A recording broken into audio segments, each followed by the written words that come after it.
Double kill. Triple kill. Photo of you in my mind, on the table under lights. Double kill. There's no one here but you and I. This neon town is yours Nice. and mine. I said, hey, Caruso. Stayed up through the days and night, laying we watched the world get light. Hey, Caruso. Sunlight, freedom in your eyes. Please don't leave now.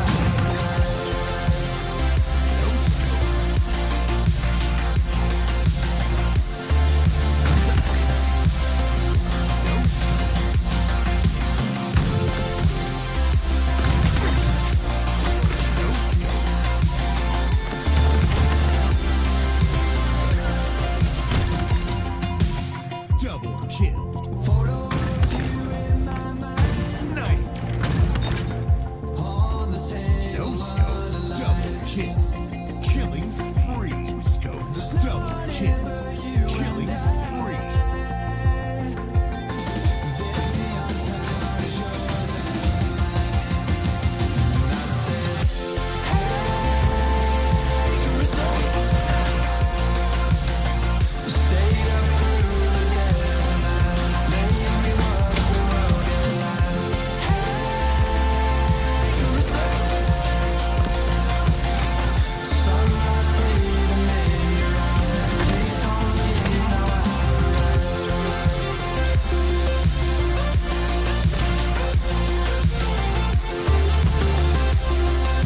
Double kill.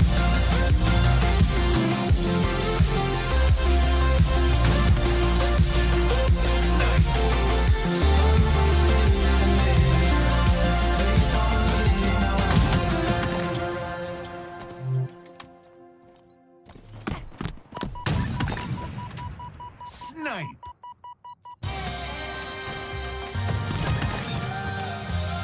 Double kill. Killing spree.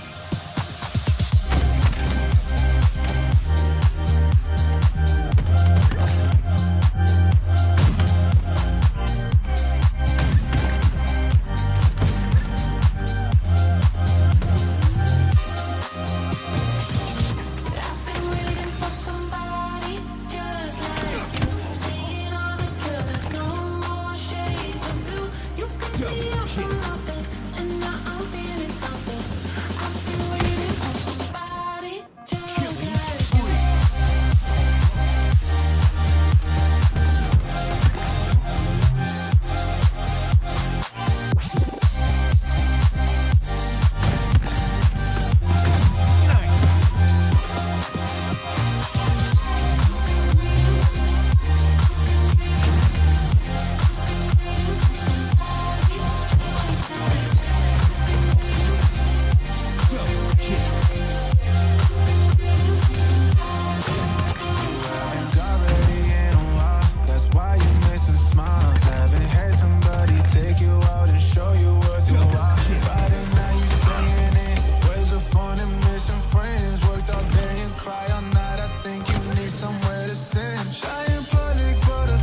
Snipe.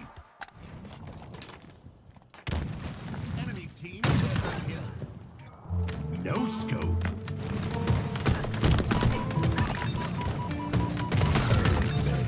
Double kill.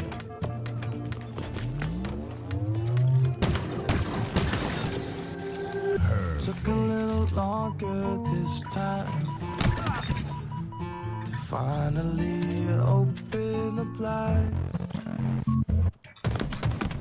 Every time I look at the sky, Killing spree. reminds me it's 2,000 miles Double kill. Triple kill. sides. The distance is worse than I thought. Is this what I want? Ooh, everything's changed without you. Even breathing feels different now that I'm on a plane heading back to LA. No scope. Everything's changed without. Everything's changed without.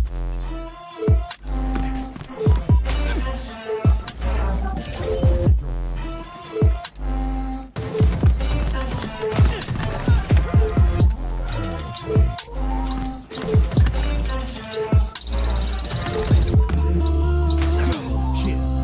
Everything's changed without. Everything's changed Double kill. without. Perfect. Thought that when I left I'd be fine, but damn, it really hurts to say goodbye. 'Cause growing up is getting tough. My vision is blurry. I'm seeing what governs 2,000 miles between us. And it's Perfect. distance is worse than I thought. Is this what I want? Ooh, everything's changed without Double kill. you.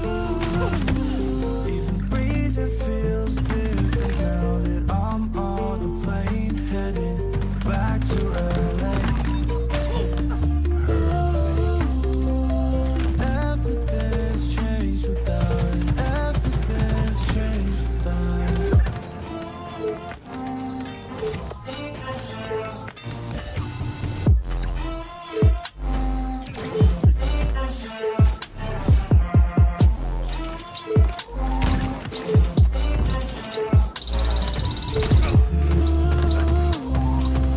Everything's changed without. Everything's changed without you.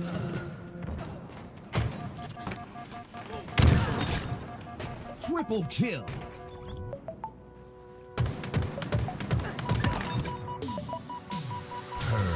Your lips are stained with fiction. You always have your reasons, and I spoil your answers. Reversal. Your hands are sealed in pockets. You fill them Double with kill. your secrets. To you, I am nothing. I am. Double kill.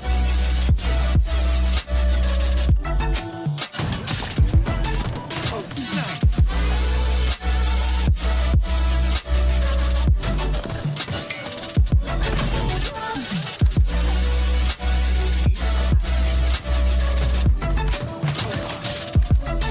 Double kill.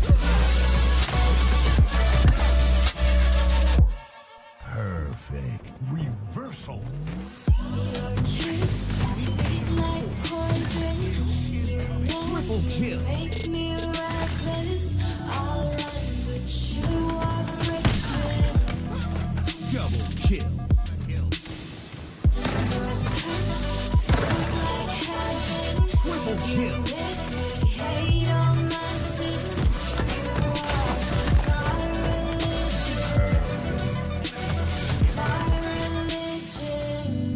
I have a million reasons to love you.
far beyond.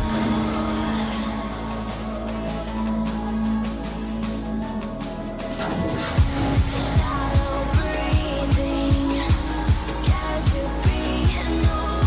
I wanna care for you, know that you're lonely. I won't be scared of you if you can show me.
Hello, hello, and welcome to the European Halo League Summer FFA. We're back from LAN, had a bit of a break, and now we're here with a free-for-all tournament. I'm joined by Lassam. How are you doing today, mate? I'm doing okay. It's good to be back. It's going to be fun casting something else with you, and hopefully it goes well. I'm excited to see how this FFA goes. There's a few players that I know and a few players you know, but then a few unknowns as well, so it should be really fun. Yeah, absolutely. And I think something interesting about this FFA going into it is it's probably one of the best turnouts we've had for an FFA, at least that I've casted. Usually first round is like 5 or 6 people per lobby. This time we've got 8 in every single one. Apart from this one, we have unfortunately had a no-show for this lobby. And we're actually kicking things off already on board with Dope Warlord, not to be confused with his namesake Normal Warlord, who's less dope than this one. He's gonna be getting taken down off the rip. As I say, we've got 7 players in the lobby, and someone to highlight straight away is going to be TK2 FPS, also known as Cammy, a multi-time international FFA champion, is gracing the lobby this time. He missed out on the LAN FFA because he was too good at 4v4 and was still in the tournament. So he's going to be looking to try and plant his flag in the ground in this online one. I mean, yeah, I'm excited to see how this FFA goes, but at the moment it's actually Pavavoom who's pulling ahead quite a lot. 2 points up above Dope Warlord currently. It seems like the kills are flying quite fast all around. Yeah, Pavavoom is a very solid player, someone you see in rank all the time. I don't actually know what his rank is at the moment, couldn't get him up on Halo Tracker, but he's someone who I've definitely seen around. And as you say, he is currently leading the lobby, but it's also worth noting here that only the top 4 people will go through to the next round, but that also means that winning this lobby doesn't really get you very much apart from bragging rights. Just need to be in that top 4, so you might see some of our better players actually pacing themselves just to make sure that they don't wear themselves out before the lobbies that they're really going to need to try hard for. I mean, yeah, it makes sense. They don't really want to be running out of steam before they get into those lobbies where things are a little bit more important. But we do have now Pitifaloo pulling ahead. 3 kills up, it seems. So overall, you know, a bit of a far lead here. But it seems that quite a few other players are now fighting back, trying to kind of claw back this first place, or well, these top 4, should I say. Yeah, Phoenix here that we're on board with. Another very solid player, very active in the community. I believe the founder of the Halo Divisional Championship. Oh, really? He's put a lot of effort into trying to get that off the ground. Yeah, he is. I know I generally, whenever I'm over there, spend most of my time casting with Canik, but Phoenix, I think, was the person who originally started the whole operation. Correct me if I'm wrong in the Twitch chat. But he's doing very well, very solid player. Got 2nd place at the LAN draft tournament in Stoke, just down a few weeks ago, but we do see a very nice double kill there from TK2, who is picking up the pace right now. But getting taken down, switching over towards Firms. Firms is a player that I wasn't very familiar with. I've had a look at his profile. He's Diamond 4 at the moment. Not a bad rank, but potentially just a little bit outclassed by the other players in this lobby. He's going to be trailing by a fair bit to start this game. Although, up to 5, he's now caught himself up with Capo Crimini, and might just about be able to, because, I mean, looking at the players we've got here, we've got Phoenix on 6, Firms on 5, Capo on 6. Those 3 are currently the ones I'd say are in danger of getting knocked out of the tournament here. They're going to have to pick it up if they want to stay in. I mean, yeah, and especially because it's a lobby of 7. Obviously, it's a little bit tighter than it would be if it's a lobby of 8, where 4 go through and 4 lose. Now it's only 3 losers, so I'm assuming that, you know, these people are going to be really fighting to the best of their ability to try and stay in the game. Yeah, I think having so few players in the lobby, it's not as bad as when you only had 4, or even the Captain James 4 special when there's only 5 in the lobby and only 1 person is going to go out that round. But it's still a bit awkward, you know, when you're expecting 8 people to be on the map and there's only 7, or, like you say, sometimes even fewer. It makes the rhythm of the game very weird. You'll go a long time without seeing people sometimes, and that can be a massive problem if you're trying to get stuff in. And was that a stick for Phoenix? I didn't even see the animation of him throwing that, but he does hit it. Yeah, that was a really nice stick. I mean, you could definitely start seeing some of these players shine through, as you were saying. You can tell that there's definitely a few players holding back, I feel, I say, as TK2 gets a really nice double kill there. And is looking for a 3rd here on Dope Warlord. But overall, I can definitely kind of see that there's some players maybe holding back a little bit, trying to reserve some steam for these future matches. Yeah, so actually we have got a very even scoreline right now. 4 players on 10 kills, Capo on 8.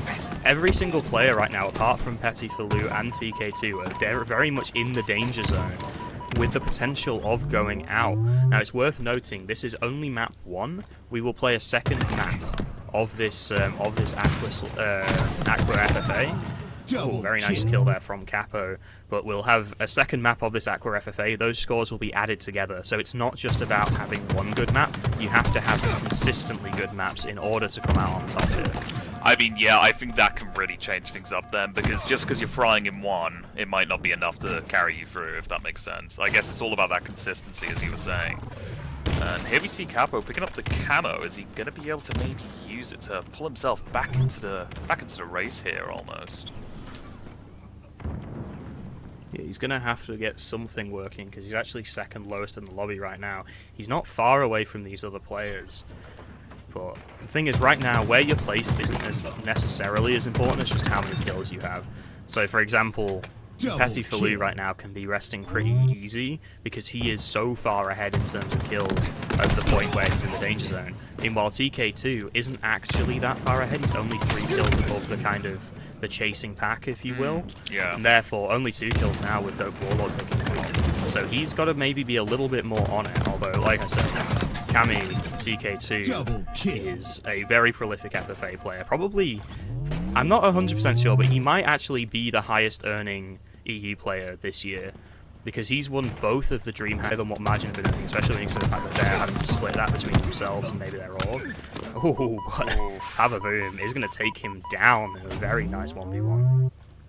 Yeah, I was about to say, I mean, just because, you know, obviously they're not necessarily out of the danger zone because we do have this second round, I think that it's very much, especially in an FFA, that every kill counts, you know. Even if they're just 1 kill up in this round, that might win them the next round, if that makes sense. Oh yeah, absolutely. We've had some very close ones. I mean, speaking of that, the FFA that Cammy won in I think it was Atlanta DreamHack, he actually won off of deaths. He won it by having lower deaths. The kills were tied at the end of that map. So I don't think they played 2 maps per round that game. I think it was only 1. But Cammy did come out on top there by the narrowest of margins.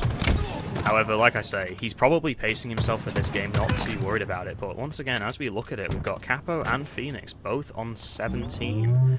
That does keep them out of the danger zone right now, as it's going to be the 15, 16, and 13 of Dope Warlord, Firms, and Pavavoom that's putting them in danger.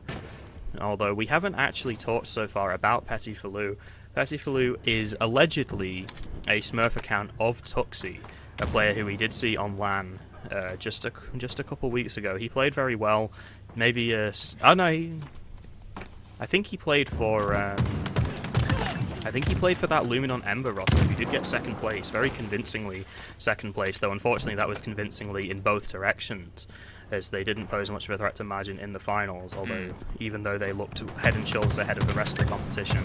I mean, I think now that we're definitely seeing Petit Falou, or as you said, Tuxi, really kind of show his stuff, though. Being on 28 limbs just for this first round puts him really ahead, especially going into the second round. Yeah, 28 is a lot. And I think basically after this first round, he's going to be pretty comfortable, almost resting on it. Oh, we do see a triple kill in the feed actually from Capo.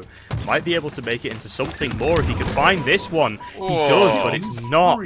It's just too late for the overkill. But Capo on a killing spree gets him up to 23 kills. He's actually overtaken TK2 in the kills department right now, having a very good resurgence in this game. Yeah, really great to see Capo kind of pull it back, because he was definitely lagging behind a little bit, especially at the early parts of the game, but he seems to have suddenly found his flow and really warmed up. So hopefully it doesn't burn him out for the second round, but looking good so far. TK2 still trailing behind pretty close on 22 limbs, and then obviously Petit Falou ahead with 30. Yeah, Capo's killing spree does finally come to an end there. He's 24 24, 13, and 17. I mean, speaking of that 13, though, looking at the assists column, you can once again see Pettifaloo looking very good there. Obviously, normally in Halo, we talk about assists being very important. Having more assists is better, but in FFA, having those assists means that you're helping your enemies get kills. You don't want to do that at all.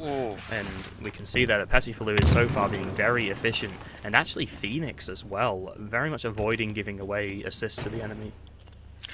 I mean, yeah, when you get players, you know, that are all really trying to vie for getting the highest limbs possible, obviously you'll be looking for what other people are shooting and making sure that you confirm your own kills, obviously.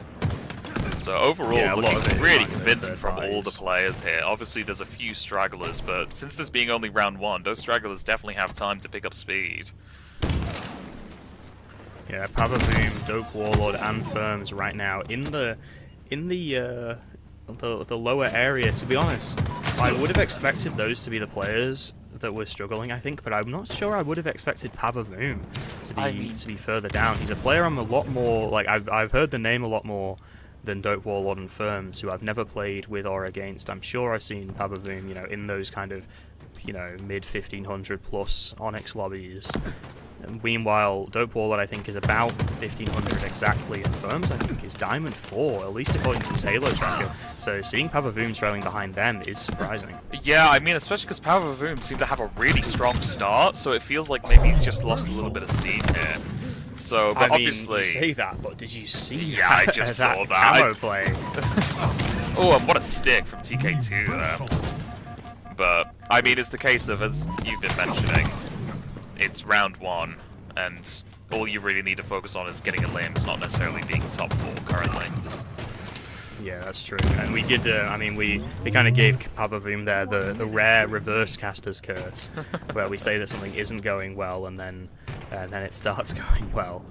But we do see another double kill in the kill feed from TK2, and it looks like maybe Pettifaloo has been chilling out a little bit, because TK2 has caught up with him. Meanwhile, Phoenix and Capo tied up on 27, so it is still going to be those same 3, Dope Warlord, Firms, and Pavavoom, going to have to try and find their way into this game. But they're quite a long way behind now as we're coming towards the end of the first round.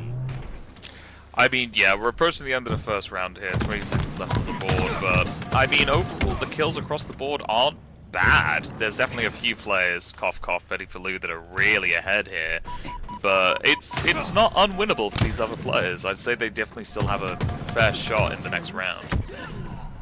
Yeah, I mean, you got to start thinking about it kind of mathematically. If the next player behind you, if you're currently Dope Warlord, you're going to need to beat Capo by 4 kills realistically in order to win, in order to get into that top 4.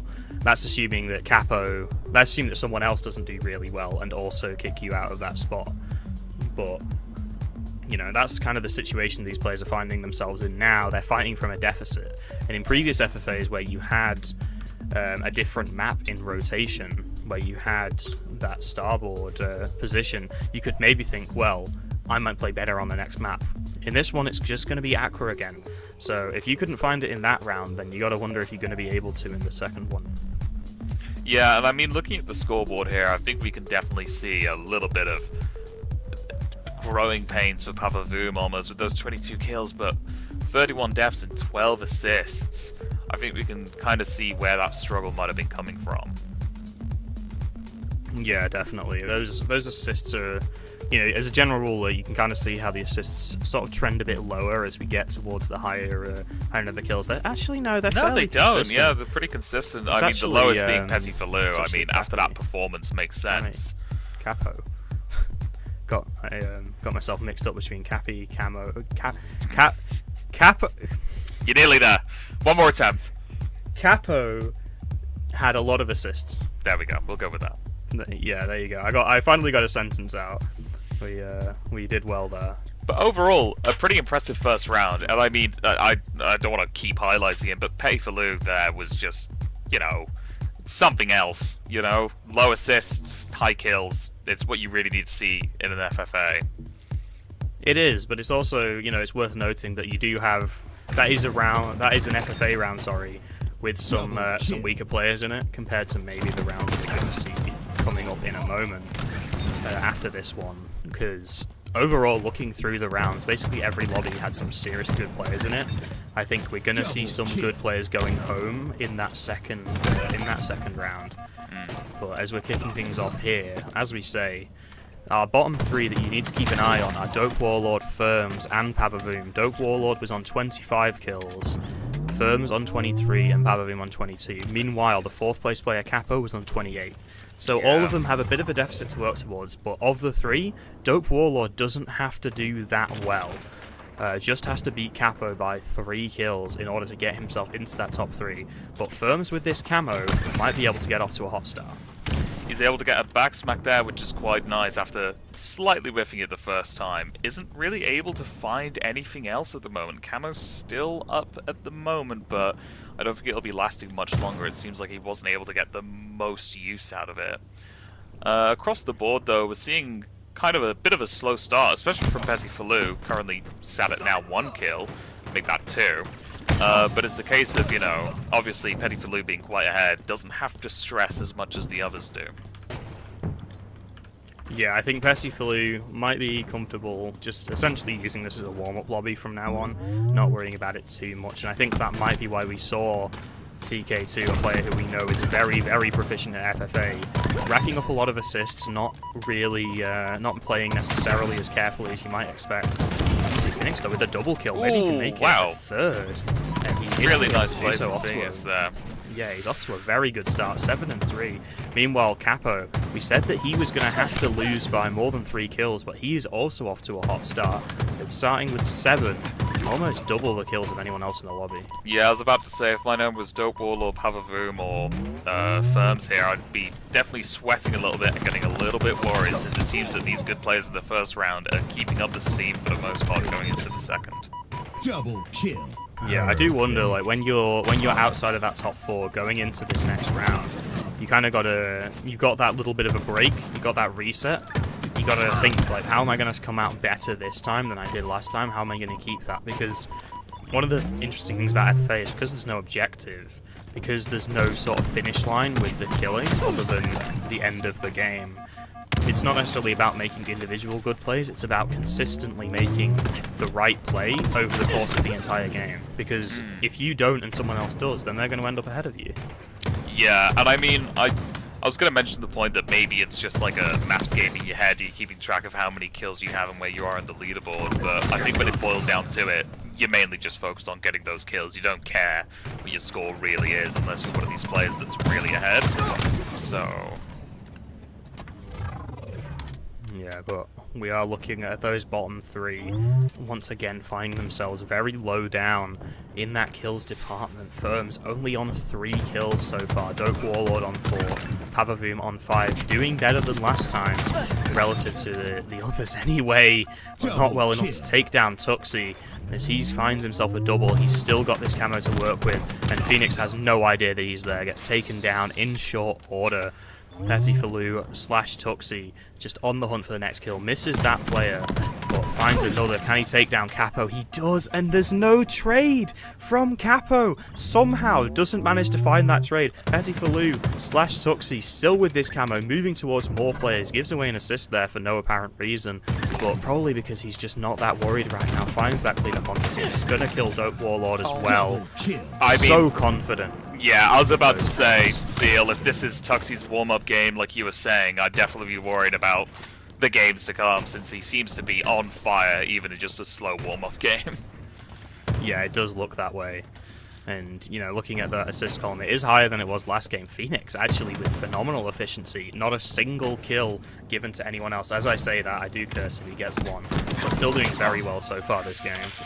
I mean, something that I want to point out as well, it's sad to say, but if my name was Dope Warlord, I would be very worried at the position that I'm currently sat in.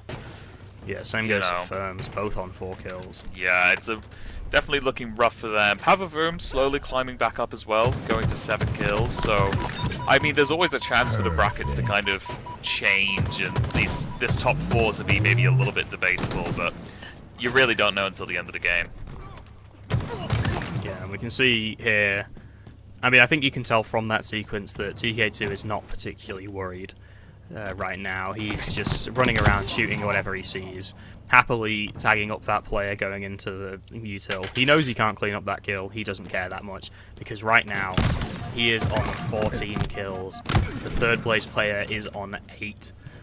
So there's really not looking like a huge amount of threat coming from those lower ranked players. It is looking like these top 4 should be relatively secure. Although we have seen these narratives flip. There's almost 7 minutes left in this game. That is a lot of time to work with for these lower position players. Yeah, I think for these lower position players, with the time left, they really need to look as being as efficient as possible here. And, you know, we're going to have to see maybe a few miracle plays here and there. Pavavoom sat on 9 kills now, really trying to look for something else. Phoenix picking up a really nice double, maybe a triple, and a really nice triple kill, and sadly no over. But overall, these, as you said, the top 4 is looking pretty secure. I would agree with you on that. Yeah, very nice triple there from Phoenix. Just doesn't have quite enough shields left to play with in order to win that that next gunfight. But still, one for the highlight reels, I'd say, getting a triple kill, especially when one of those kills is on TK2. Very impressive. But as you say, Tuxie's been having a bit of a highlight reel this game as well. Just hanging about, just so clean and consistent with those shots onto these players. But Phoenix having another really good one. He's got a lot more assists than he did previously, and that's a double kill for TK2. Doesn't manage to make it a triple though, as he does get taken down by Pavavoom. Yeah, Pavavoom, Dope Warlord kind of fighting for it here, desperately trying to get ahead as they can. Both of them sitting on 10 kills, which I sadly don't think is going to be enough. But, you know, Capo only sitting on 14. We'll have to wait and see what the scores are at the end. So, but based on round 1 result, it's definitely going to be rough for these lower ranked players. But with 5 minutes, they can definitely pull it back. Yeah, 5 minutes is a lot of time to play with, but you're getting to the point now where you're going to have to be very... Firstly, now if you're one of these bottom 3 players, especially Ferns, who's currently pulling up the rear in this lobby, it's not good enough to just play well for the rest of this. Someone else is going to have to play badly. You need someone else to not be picking up the kills that they should be, and you need to be finding all of yours because you're so far behind for most players. And I say that, the exception is Capo. Capo's actually fallen behind that front leading tack a little bit. He was up there at the start of this game, but we do have to bear in mind that he did have the lead over these players. Pavavoom's doing well in this lobby, but Capo's not actually just 3 kills ahead of him. He's a lot more kills ahead of him in this situation. Because Capo finished that previous round, he was 6 kills ahead of him. So it's not good enough for Pavavoom to just beat Capo in this round. He has to beat him very convincingly by 7 kills in order to actually be ahead of him in the scoreboard at the end. Yeah, and I think at the moment we're sadly just not seeing that. We'll have to kind of see how it plays out with still 4 minutes left on the board, but I think it's definitely going to look like a tight game.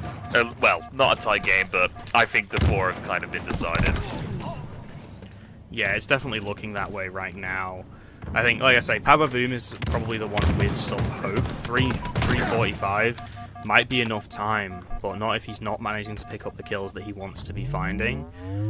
Meanwhile, like we say, Dope Warlord and Firms so far behind now. 6 kills behind Capo before you even factor in the previous round.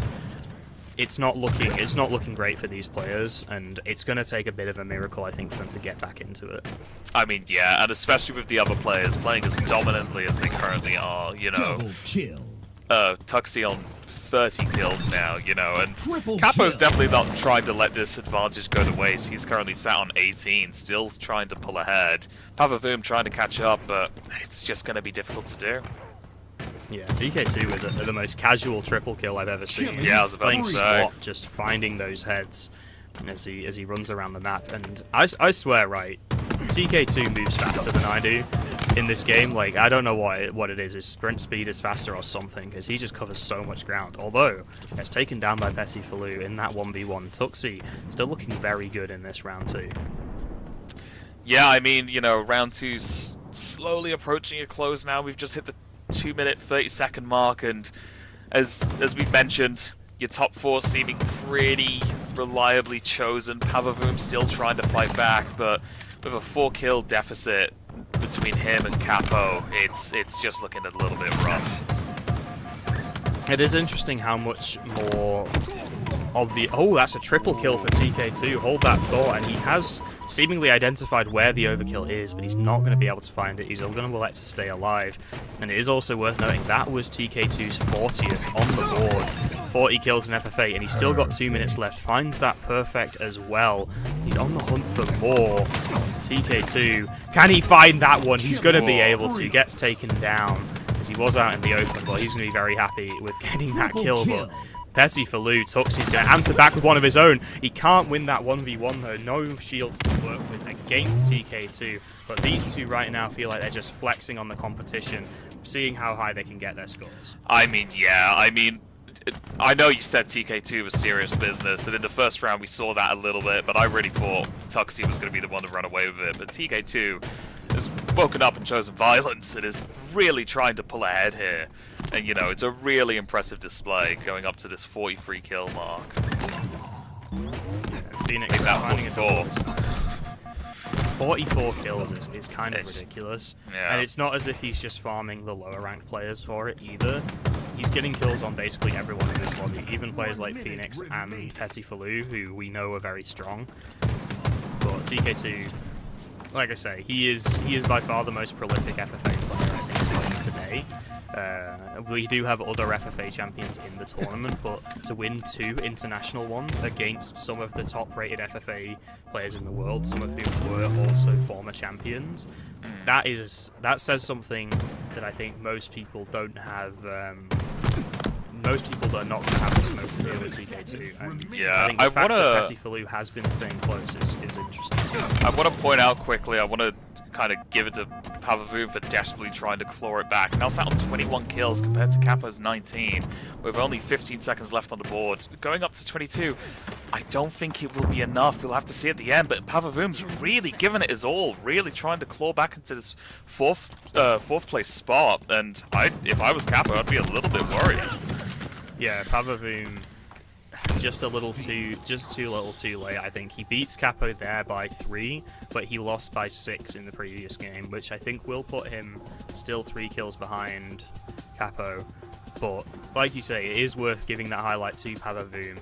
Of all that chasing pack, he did come closest to getting back into that. But, you know, once again, to give TK2 his flowers, 48 kills, very close to 50. Petty Falou also looking very good. I mean, as you were mentioning as well, in FFA is keeping your assists down. TK2 9 assists, 21 deaths, 48 kills is truly, you know, a spectacular game. Yeah, I think Capo's got some interesting ideas.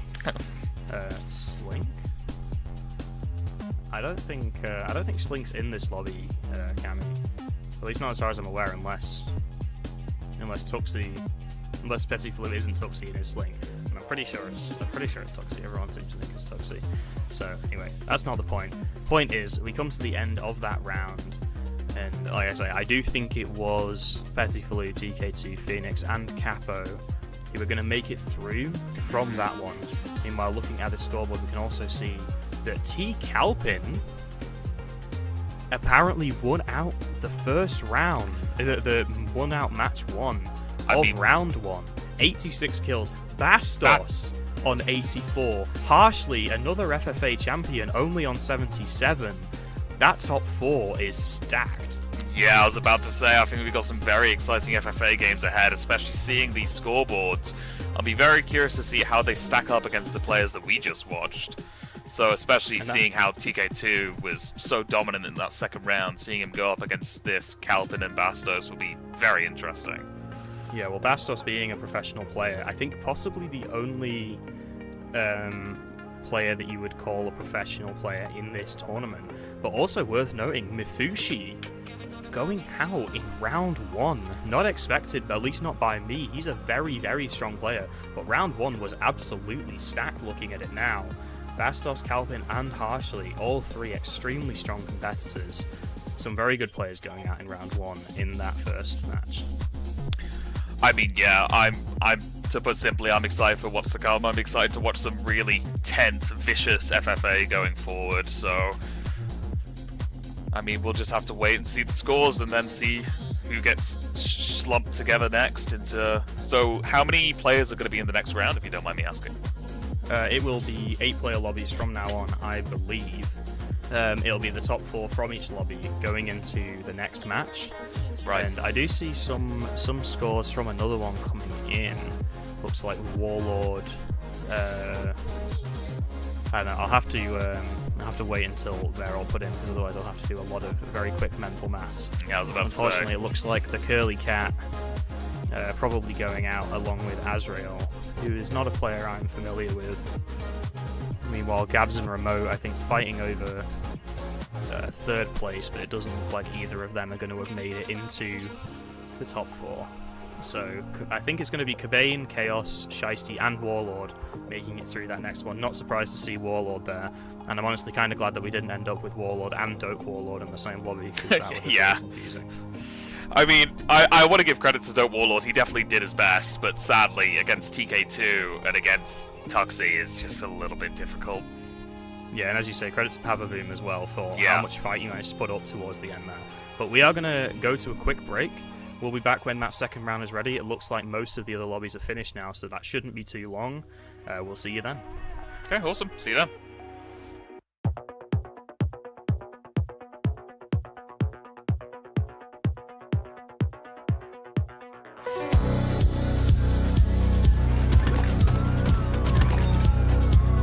Double kill.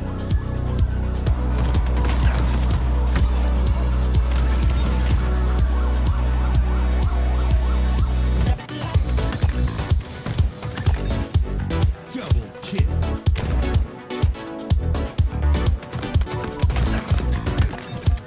Double kill.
Double kill.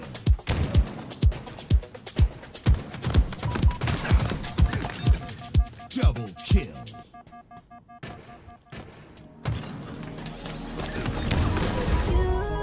Killing You spree. wanna know my feelings every time I look in your eyes. Baby, I can feel your energy, it's making me realize everything we've been through makes us strong enough. You and I, everything we've been through makes us strong enough. You and I.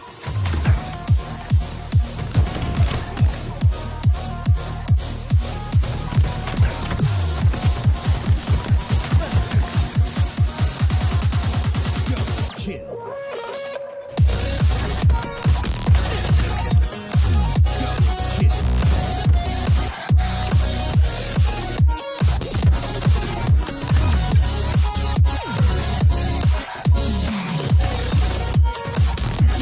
kill.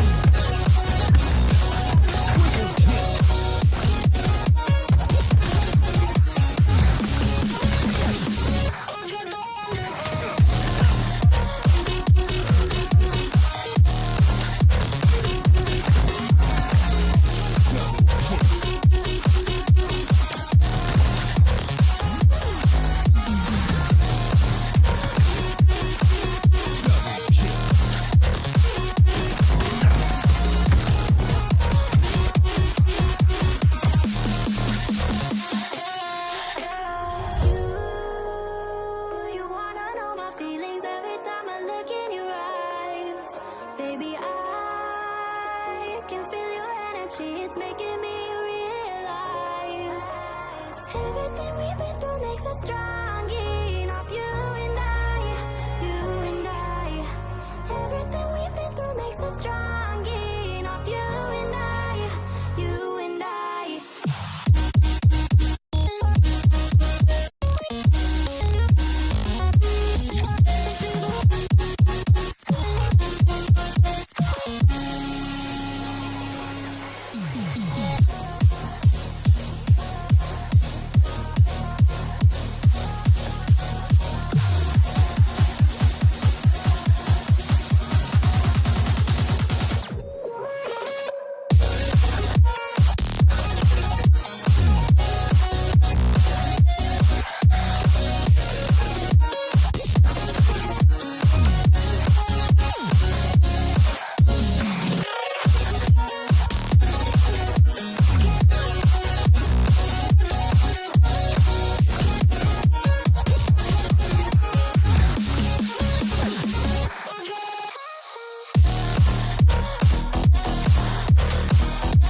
Frozen over like I am.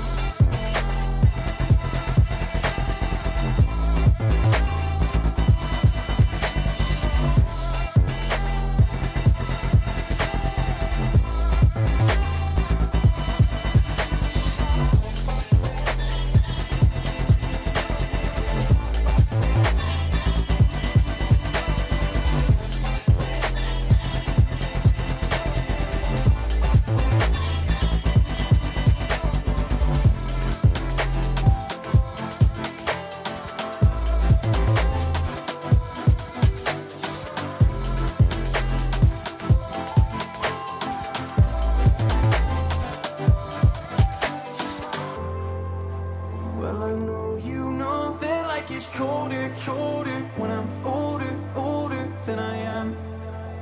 And I know you know that I have lost composure, but I'll hold you closer while I can. I never told you that I'm slightly broken, that I might lose focus when I am. I know you know that life gets... Thank you for sticking around through that break. Wasn't too long. We've got our next round ready to go already. A pretty stacked lobby, this one. I think this is going to be a very interesting one to watch. A lot of good players. There are going to be good players here going home in round 2. Yeah, I was about to say, looking at the lobby, even I know some of the players. That's how you know that it's stacked. So I'm very excited to see how this goes. I think we're going to see definitely a lot of very aggressive plays. So I'm curious to see how it goes. I think you're right that we're going to see a lot of very good players going home. So I think it's going to be close. Yeah, someone I've got my eye on this round, I think, is T. Calvin. Not necessarily a player that you would put up there with people like TK2 or Harshly in terms of FFA, but watching the FFA in Stoke, he had a really, really good round 2 to get himself into the finals. I believe he won his round 2 just like he won the round 1 in this one, but then really didn't get very far in those finals. Makes me think that he's a player who has that capability to do really well in these FFAs, but maybe not the stamina for it in order to keep that going through a whole tournament. I do think we see, actually, Perk picking up, maybe that's 3 kills in a row for Perk. Yeah, I was about to say, really nice kind of out the gates from Perk here. Double kill. I mean, Perk being one of the players that I do kind of know about because I did play with him for a short period of time, and I remember him being a very good player, so it's going to be very cool to see him play in this FFA. Yeah, interesting to see also a player there carrying that heat wave. TK2 picked it up after he got that kill, but he did just chuck it in the back pocket, maybe just trying to keep it out of the hands of other players. Not entirely sure what that actually means for whether or not the heat wave is being used this game. Normally, obviously, we wouldn't expect it to be. If Warlord is insisting on using it, then it would be unwise, I think, for other players to refuse to. Yeah, I think it's the case we saw. I think it must have been Warlord who used that. Oh, really nice trade there. Stick for a melee, but I think we saw Warlord pick up that and use that heat wave from the beginning of the game. So I think everyone's just kind of gone, yeah, we'll use it then. Yeah, you see here Brian Noob coming off the back of a very solid performance in the most recent Stoke LAN. Didn't actually place that well, but beat some very good teams, including Margin, although one could say there were extenuating circumstances. He's struggling at the start of this game, sitting only on 2 kills, but plenty of time left yet before that's going to become a real problem. Yeah, and I mean, is this the case similar to the first set of games where there's first round and second round, or are we just doing 1 rounds for this one? Sell to first round and second round, and we saw very close to an overkill from TK2 there. Just loses out that 1v1 to Harshly. Harshly leading this lobby right now, a very experienced FFA player. Didn't quite manage to win it out in Stoke, was defeated by Pulse, who unfortunately is not playing today, not trying to defend his title, so that could be an opportunity for Harshly to get his name back in that top spot. I mean, yeah, we've seen some really impressive plays from Harshly so far at the start of this game, just picking up a melee kill there on Brian Noob. So, still kind of pulling ahead on 12 kills here. So, second place looking at 9, so ahead by 3 kills isn't bad. I think that 2. Yeah, I think we saw the camo player get taken down there as well, so that's not going to be a factor for the rest of this game. Phoenix is coming off the back of a very good performance in round 1, not doing so well this round. Meanwhile, it is Harshly, actually, as we said earlier, leading the lobby, and he's got the heat wave as well. It seems like, yes, we are using the heat wave this round. So for those of you who've been complaining about competitive players not using these weapons anymore, a little treat for you guys. Yeah, I was about to say, I mean, you know, I understand why GAs happen, but it's nice to see the heat wave get some use again. So, and I mean, it's definitely a powerful weapon, so I can understand why it gets GA'd. As we see a play here on Harshly, just about able to pick up the kill on Shiesty there. And is he looking for another? It doesn't seem to be able to pick anything up. Overall, this game, it seems to be that the top handful of players are all quite close within the kills. Harshly pulling ahead on 17 now, but the others not trailing far behind on, you know, your 14s, your 12s, and your 11s. We got Perk sitting on 10, and then kind of trailing behind a little bit. We've got Brian Noob on 4 kills, Phoenix on 8, and Calpin on 8. Any of those surprise you, Adam? I mean, I'm kind of surprised to see Calpin so low after having such a great round 1. I believe when we looked at those stats, he actually won his lobby. So seeing him down on 8 kills in the relegation position at the moment, along with Brian Noob, Phoenix, and I suppose Percussion, although he's doing a little bit better, is surprising, to be honest with you. I mean, there's still 7 minutes left on the board and a second round after this, so maybe players are just trying to find their steam, because obviously now lobbies are getting a lot harder. And I mean, going back to what you were saying on Harshly fighting for his fighting to get this title back, sitting on 23 limbs, and with only 3 assists, we're seeing a really impressive game from Harsh here. We definitely are. Harsh is doing very well. Brian Noob looking to fight his way back into it. He's currently joint last with Phoenix. And it's worth noting here that Brian Noob and Phoenix are very solid players, but we are looking at a completely stacked lobby right now. Every single one of these players is someone who could realistically get into the finals if they had a bracket that was favourable to them, but as it stands, it's only going to be 4 of them. And right now, it looks like Phoenix and Brian Noob are not going to be among them. Yeah, and I mean, Calpin also seems to be struggling a bit. Even though he won that first series of games, he seems to just not be able to find his footing in this one. Sat on 10 kills, tying with Brian Noob and Phoenix. TK2 hoping to put another multi-kill on the board there, does get taken down. Shiesty, another player we haven't really talked about yet, very, very good at the video game. He's always been a solid player, been around for a very long time actually. I wasn't super familiar with him, but I spoke to some other people. It turns out he's actually one of the most experienced players in the EHL. Having played a lot of tournaments over the years, over several different Halo titles. He's maybe putting that experience to use right now. Not exactly leading this lobby, but staying close enough. I don't think he's actually currently in position to stay in.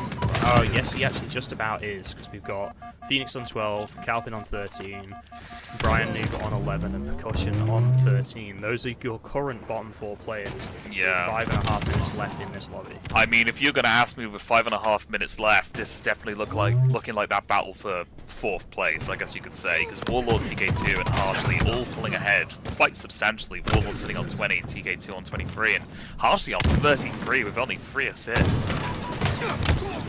Yeah, but now you can see that battle for 4th place happening now. Calpin, Shiesty, and Percussion all very close together. Phoenix not trailing them by very much, though Shiesty with that double kill will get himself a little bit of breathing room. However, Calpin and Perk both hot on his heels. Shiesty, though, actually, as I'm saying that, gets himself up to 19. He's just behind Warlord now, and it's going to be a lot more difficult to get him out of that 4th place position and put themselves in with a chance of getting through to the next round. Yeah, no, I 100% agree, and I think it's the case of if my name was Warlord, I'd get a little bit worried now, because especially with Shiesty jumping to 20 kills now, and my position being threatened with Perk, Brian Noob, Phoenix, and Calpin all looking to try and claw their way back in. If I was Warlord, I'd definitely try, to push it a little bit harder. Yeah, Warlord gets that heat wave but doesn't manage to stay alive. I think that does kind of show that it's not enough to necessarily have these power items. You have to position yourself well to use them. P1, not really a great spot when you're looking for those 1v1 fights, and especially when you're facing towards that open courtyard. Just gets taken down there from long distance. Shiesty picking up more kills now. He's overtaken Warlord. Warlord hasn't actually put a kill on the board for quite a while. Yeah. Still on 20. If I was Warlord, I'd be worried, because Perk now hitting on 20 kills, Phoenix on 19. They're fighting to get to this 4th place spot, or at least, to get as many kills as they can in this first round, and then second round is where it really starts to matter. Yeah, we can see Harshly on 37, closing in on 40 kills. Still 3 minutes left. There's a solid chance we'll see him hit 50, just like TK2 didn't quite manage to do in that previous map that we saw. And Calpin getting taken down there might be a bit of a dampener on him, because we've got a lot of players very close together now. We've got Perk on 20, Warlord on 20, Phoenix on 21, Calpin on 19, and Brian Noob on 17. These players hot on each other's heels. Those are going to be your bottom 4 right now. One of them's going to have to overtake Shiesty, but he is now up to 26 kills. putting him kind of out of reach, I think, for anyone but Phoenix. I mean, with 3 minutes left on the board, you know, anything can happen, and it's the case of I want to give props to Shiesty to really dragging it back and, you know, being able to overtake Warlord here. Warlord's going up to 24 now, which means that Perk, Phoenix, and Calpin are really going to have to start sweating it out here to try and get some more kills on the board before going into the second round. Brian Noob lagging behind a little bit as our last place player, sat on 17 kills. Definitely not impossible to come back from, but certainly very difficult.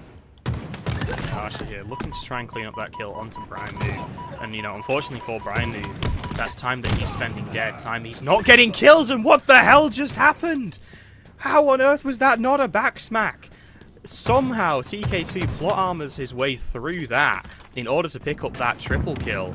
Harshly probably going to be a bit pissed off about that one, although, to be fair, isn't going to matter that much this game. But if that was happening in the Grand Finals, where it's winner take all, you might be just a little bit annoyed with. To put simply, I would not be happy for Halo Studios. Definitely given that. Overall, though, this battle for 4th place rages on. Currently, 25 kills towards Phoenix, 29 on Shiesty, 26 on Warlord, and 23 on Perk. And 27 on Calpin. How did I just miss that? Calpin has somehow jumped to the 27 mark, overtaking Warlord. Well, tying with Warlord now. But Calpin does have more deaths. It's worth noting that in the event of a tie, the player with fewer deaths will take the win. Assists, I think, don't matter, as far as I'm aware. I'm not sure if it's a tie with kills and deaths, then maybe, but Shiesty there picking up a double kill. It should cement his place now in that top 4 as we're going into this final minute. Taking a quick look at the overall scores. Harshly with 42, TK2 36. Those two should be very safe going into the next round. Meanwhile, Shiesty on 31 and Warlord on 29. I think they will be your top 4, but that essentially from 3rd place down to the bottom is really all to play for. It's only Brian Noob who's sort of noticeably far away from the rest of the pack, and that's not an insurmountable difference. It's really only not. 6 and kills behind Phoenix. I just want to point out as well, Warlord picking up a really nice double kill and make that an extra kill, putting him above Shiesty now. Meaning that, you know, it's getting closer and closer, especially with Phoenix on 30 now, and Perk desperately trying to catch up. Shiesty sitting on this 32 is probably not as safe as you think he is. Yeah, I mean, Shiesty, like I say, I think the only people who are really comfortable right now are TK2 and Harshly, both over 40 kills at this point, putting them well ahead of even the next best player. You can see there TK2 just kind of running it down. He's happy to do it. Warlord pulling out that heat wave just to feel something, I guess. But we're looking at this lobby, and I think apart from, I mean, even Brian Noob isn't out of it, but he's definitely in the worst spot so far. Harshly rightfully claiming his victory there as a player on 44 kills. But it is all to play for in that, you know, second to 7th position. Really could go either way. I mean, yeah, I think that was a very, you know, that was a tremendous game. We definitely saw a lot of players pull it back. Shiesty really pulling it back from the bottom. And, you know, some really impressive stuff from all the players there. And I think that for that 4th place spot, even 3rd place, there's so much debate on who could really fill those positions, because I wouldn't say that anyone's super far behind apart from maybe Brian Noob and a little bit of Calpin. But Perk, Phoenix, Warlord, Shiesty, I think it could go to any of them. You know, the only 2 players I say that, as you said, are comfortable and almost sitting pretty are Harshly and TK2, and I think that if they're not careful, they might even be knocked out of those positions. Double kill. Yeah, I mean, the existence of the heatwave in this lobby really didn't have as much of an impact as you might expect. Double kill. Triple kill. I don't think, at least personally, I saw any kills with the heatwave that wouldn't have probably happened anyway. In fact, I think the time we saw Harshly with the heatwave, he would have gotten the kill a lot more easily if he hadn't bothered using it. Yeah. Because I think he forgot about the switching modes on the heatwave and was essentially trying to use the horizontal mode too far away. And the horizontal mode is basically only useful for one-shot beatdowns, and that was Shocking. I still don't know what happened there. I'd want that kill back if I was Harshly. I don't think Harshly's very worried about it, especially since he's pulling ahead by quite a substantial margin. Here we go, going into round 2. Players flying off the start to really try and get their names on the board fast and early. Yeah, just an absolute bloodbath in that P-door position. Not really a place you want to be having a massive fight when it's so narrow, but I guess that means there's a lot of melees coming out. Just trades for days. Only Warlord hasn't managed to find a kill yet, and he's not going to pick one up there actually, because that wasn't whose POV we were on. I don't know why I thought it was.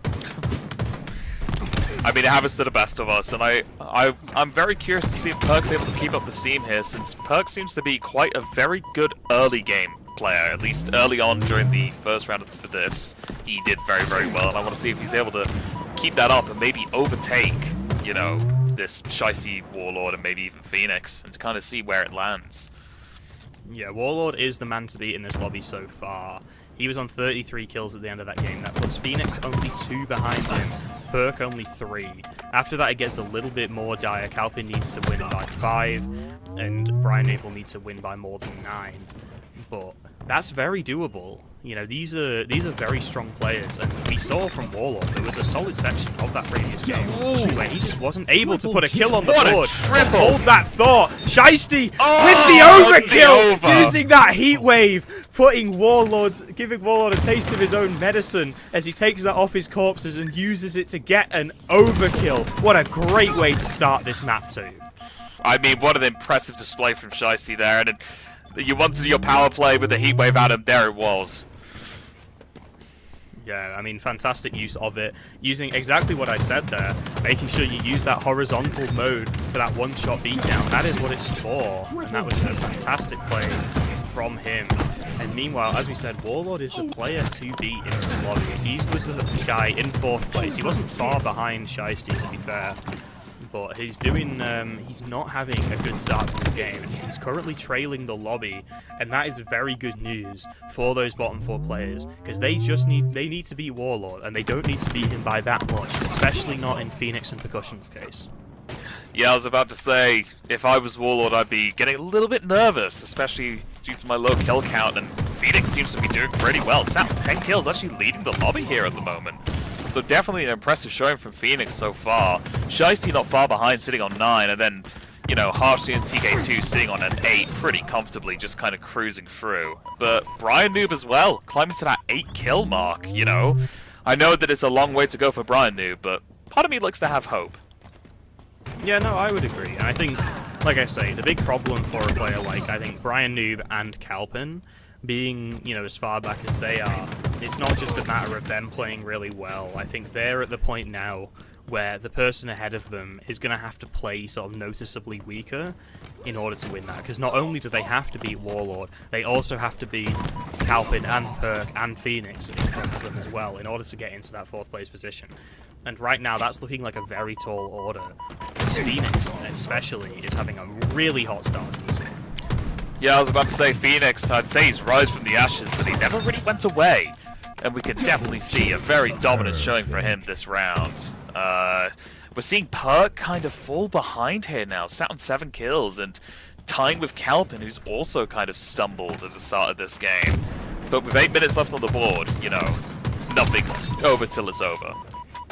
Yeah, Killing Calpin spree. defeated Bastos in the previous round, a professional player, and Harshly, in order to claim top spot in that first round, and just hasn't been able to find that form this game. I kind of wish we'd watched it, because I want to see what that Calpin looks like, because we haven't seen him so far on stream.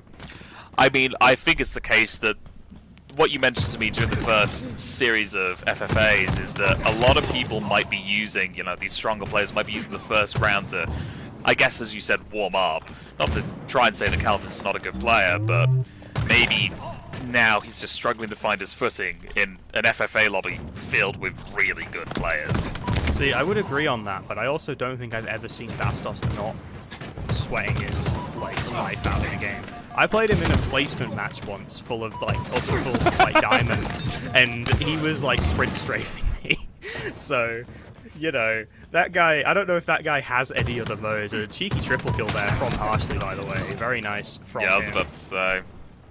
But you know, we're seeing here. I mean, Phoenix leading the lobby in a potential position to actually dethrone Warlord as that fourth place player, sorry, and get himself into the lead. And it's worth bearing in mind, Shiesty was not that far ahead of Warlord.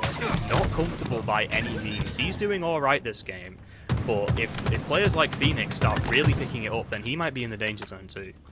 I mean, yeah, I think that we were saying it was a battle for 4th place, but it's seeming like a battle for 4th and 3rd, especially since a lot of these players have now woken up and decided that, you know, they want to stay in this game, they want to keep fighting, and they want to go into the next round, and we're really starting to see that. Really nice kill from Perk there, sadly gets taken out by Calpin, but, you know, I wouldn't say the scores are that far apart now.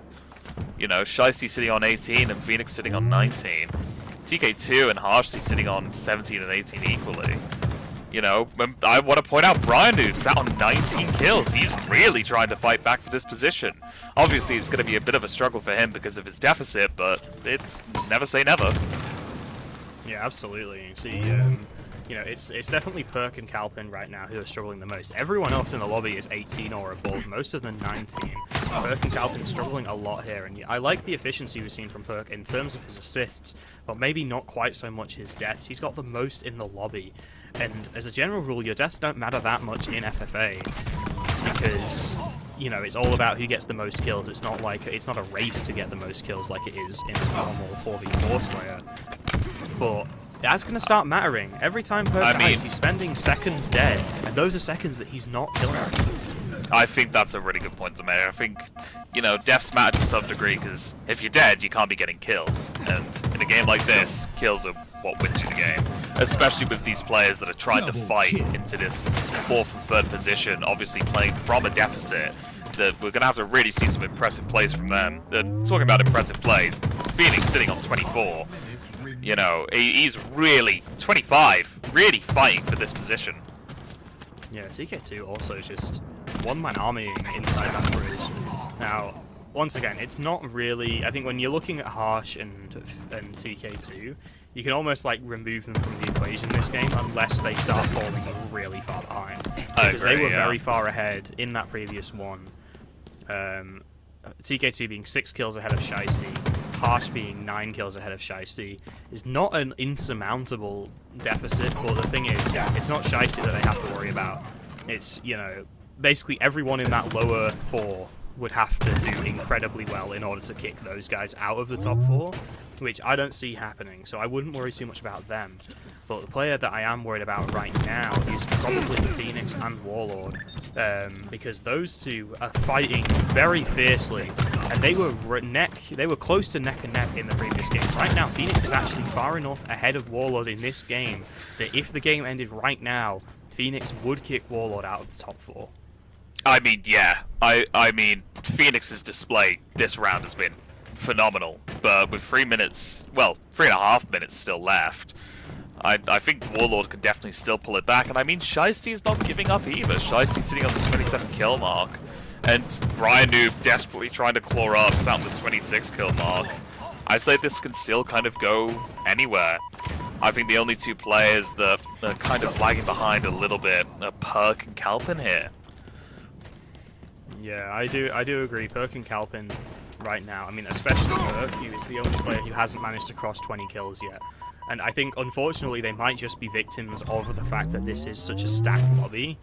It's hard to find those easy kills. You know, we've seen even really good players like Warlord in that first round. Sometimes you just spawn, die, spawn, die, spawn, die. You just can't find that good situation. And it's a mark of the best FFA players that they can force those good situations to happen. They seem to be able to find them no matter what. However, for maybe the slightly less expert FFA players, they're good enough to capitalize on those situations. They're good enough to get those kills when the opportunity presents itself, but they might not be good enough to force them to happen even when they're not in a good spot.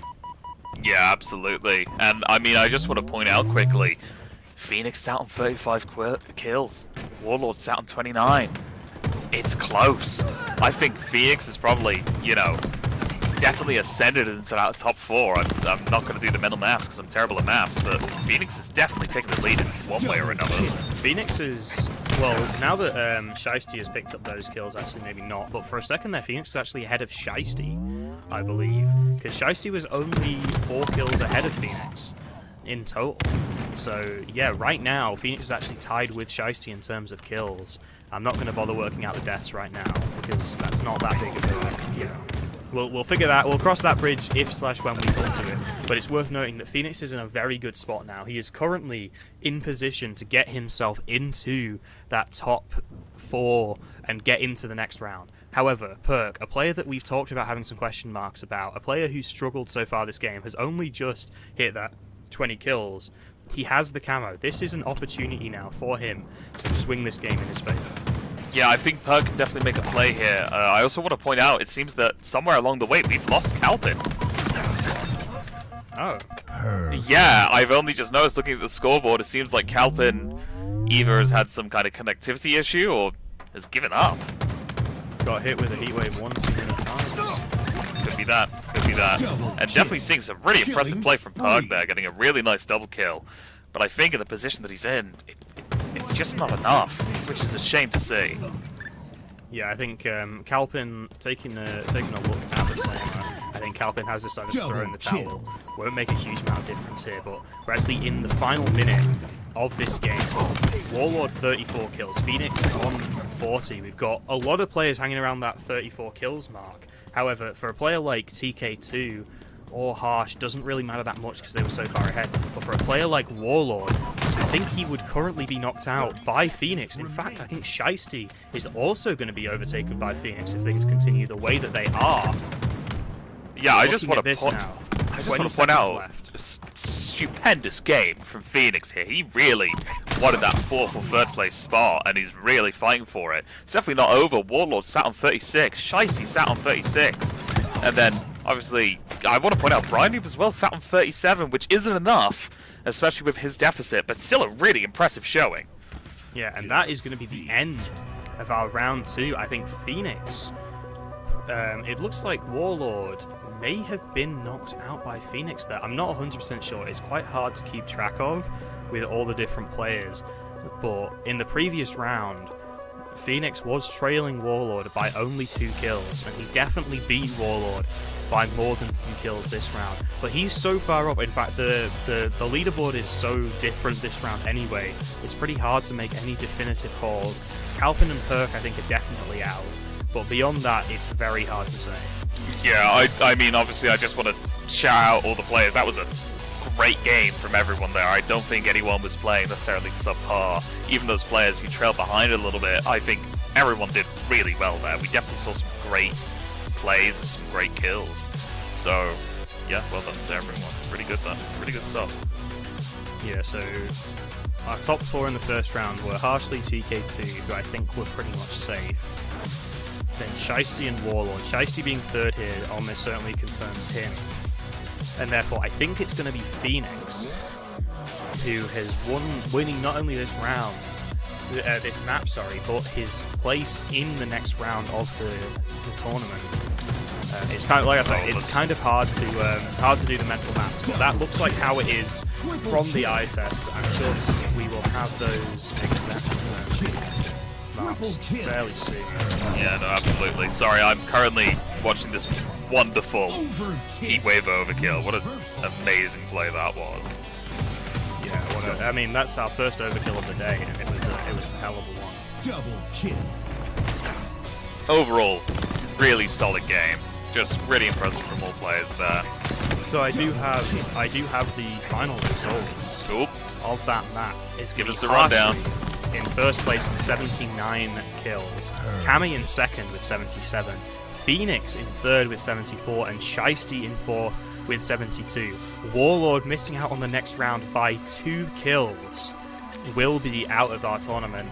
Brian New, Percussion, and Calpin all going out as well, although they were significantly further behind.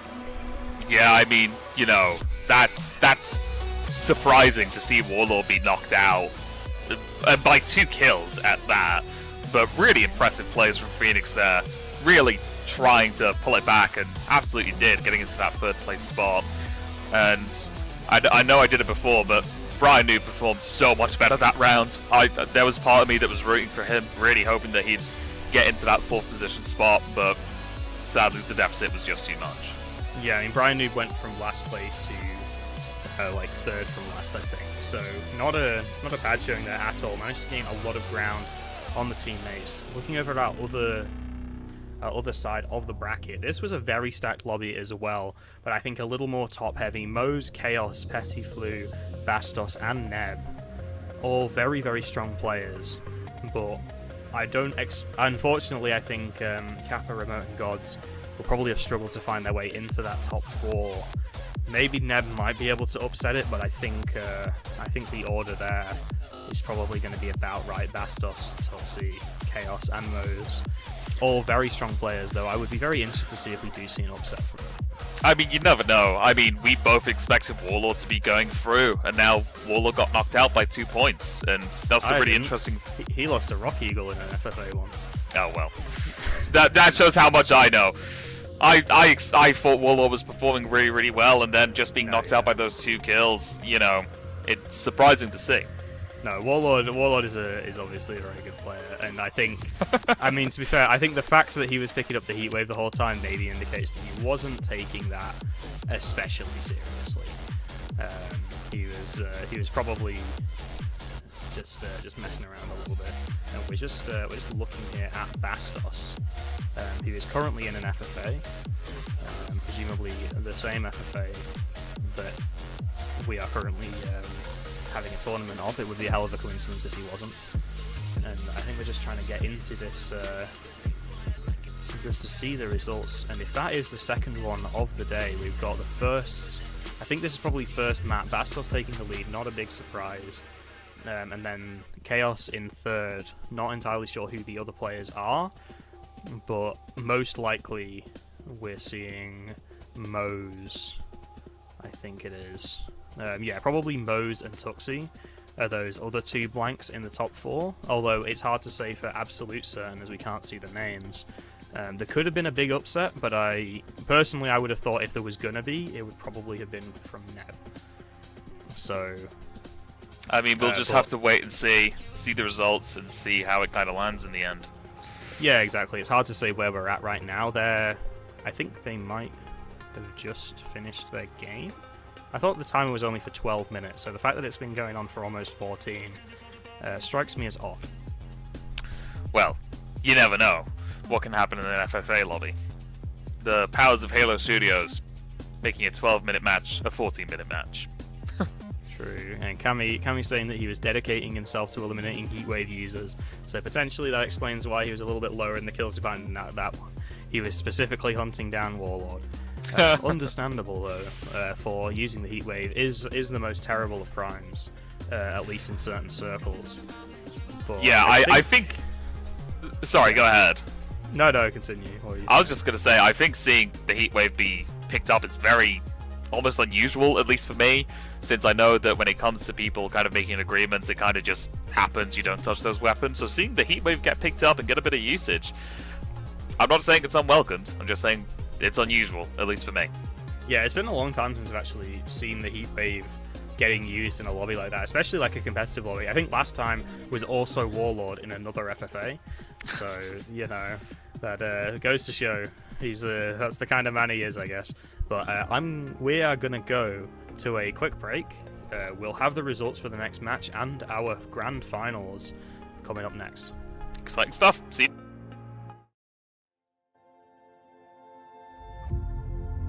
Photo of you in my mind, on the table under lights. There's no one in but you and I.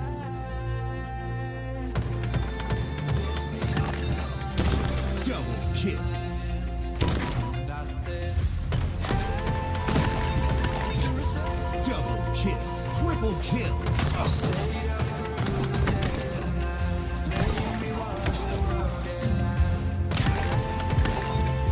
Double kill. Double kill. Killing spree.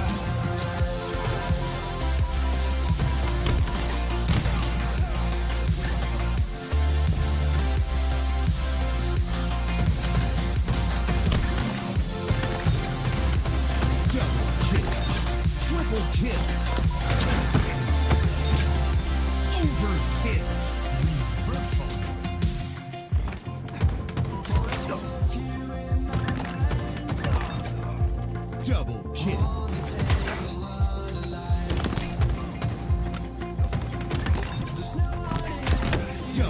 kill.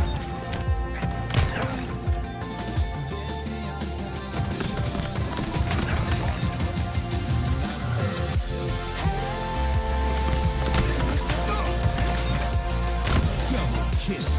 Killing spree.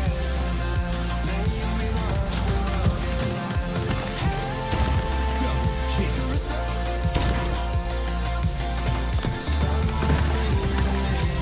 Double kill.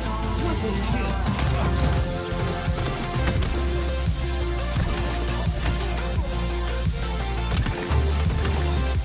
Double kill. Double kill. Killing spree.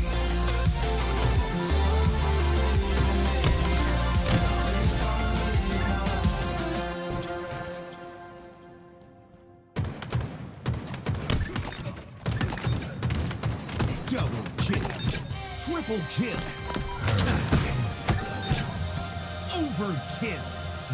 Reversal.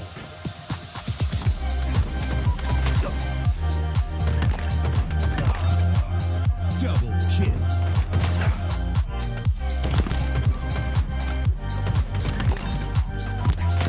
Double kill. Been waiting for somebody just like you. Seeing all the colors, no more shades of blue. You put me up and Double kill. Killing spree. body just like you. Double kill.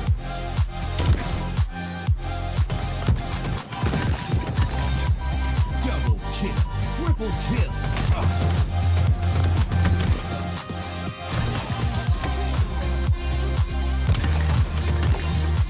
Double kill. Double kill. Killing spree.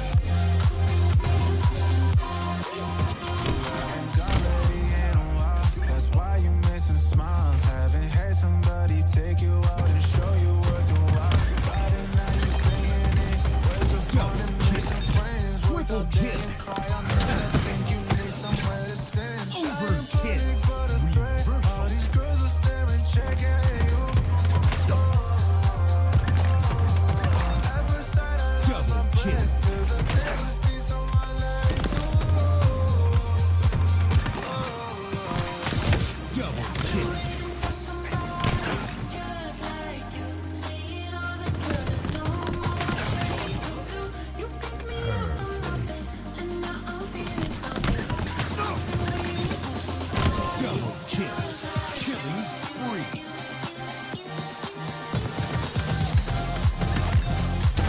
Double kill.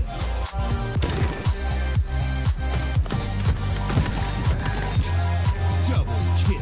Triple kill.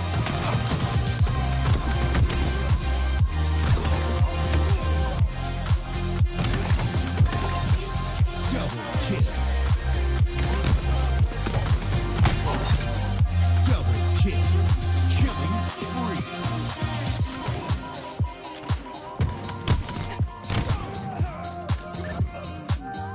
Just like you.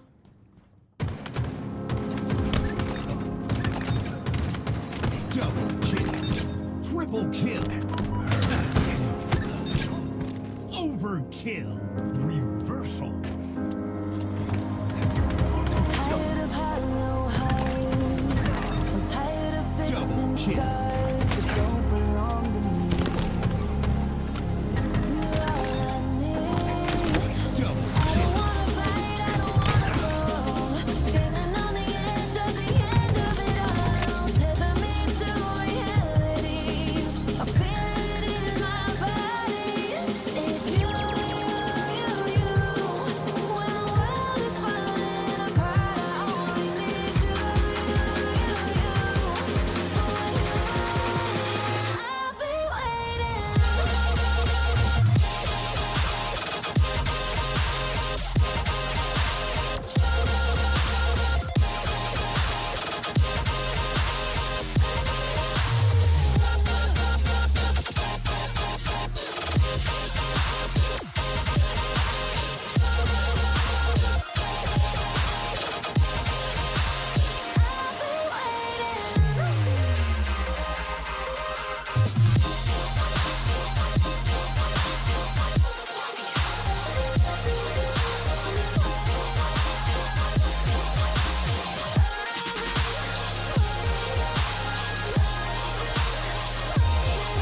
Triple kill.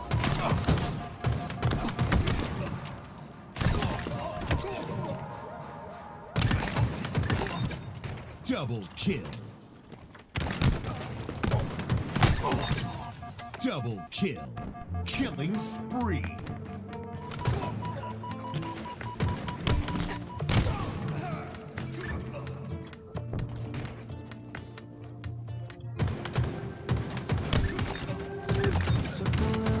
Double kill. Triple kill. Overkill. Reversal. Every time I look at the sky, Double my kill. speed is 2,000 miles. Between us, Double kill. distance is worse than I thought. Is this what I Perfect. everything's changed? Double kill. Killing spree. Even breathing feels different now that I'm on the plane Double kill. back to LA. Double kill. Triple kill. Everything's changed without Double kill. Double kill. Killing spree.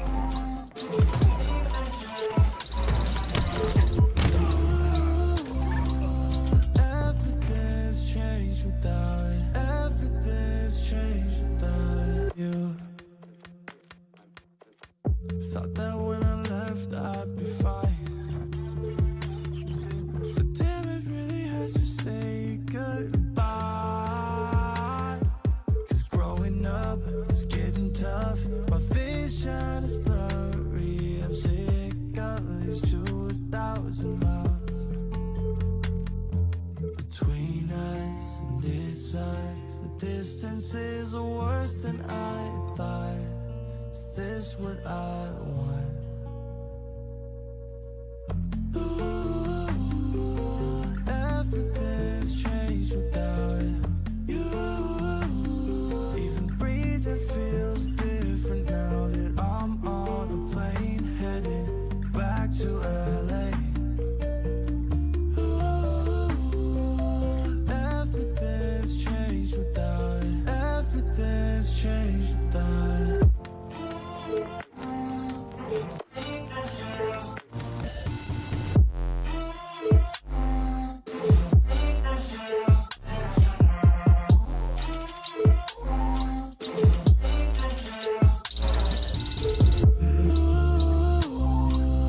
Everything's changed without it. Everything's changed without you.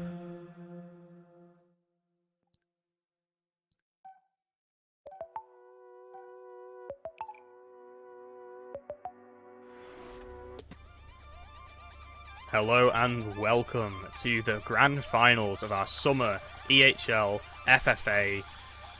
I'm Seal, I'm joined by Lasam. We're going to be jumping into it pretty much straight away. How are you doing, man?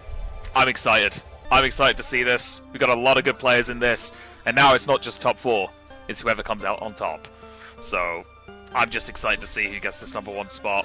We've got some really great players, and I feel we're going to see some really great plays. Yeah, we've got 2 rounds, 1 map, and first place across those 2 maps will be scores added together, and whoever comes out on top will be taking home whatever the prize is for this.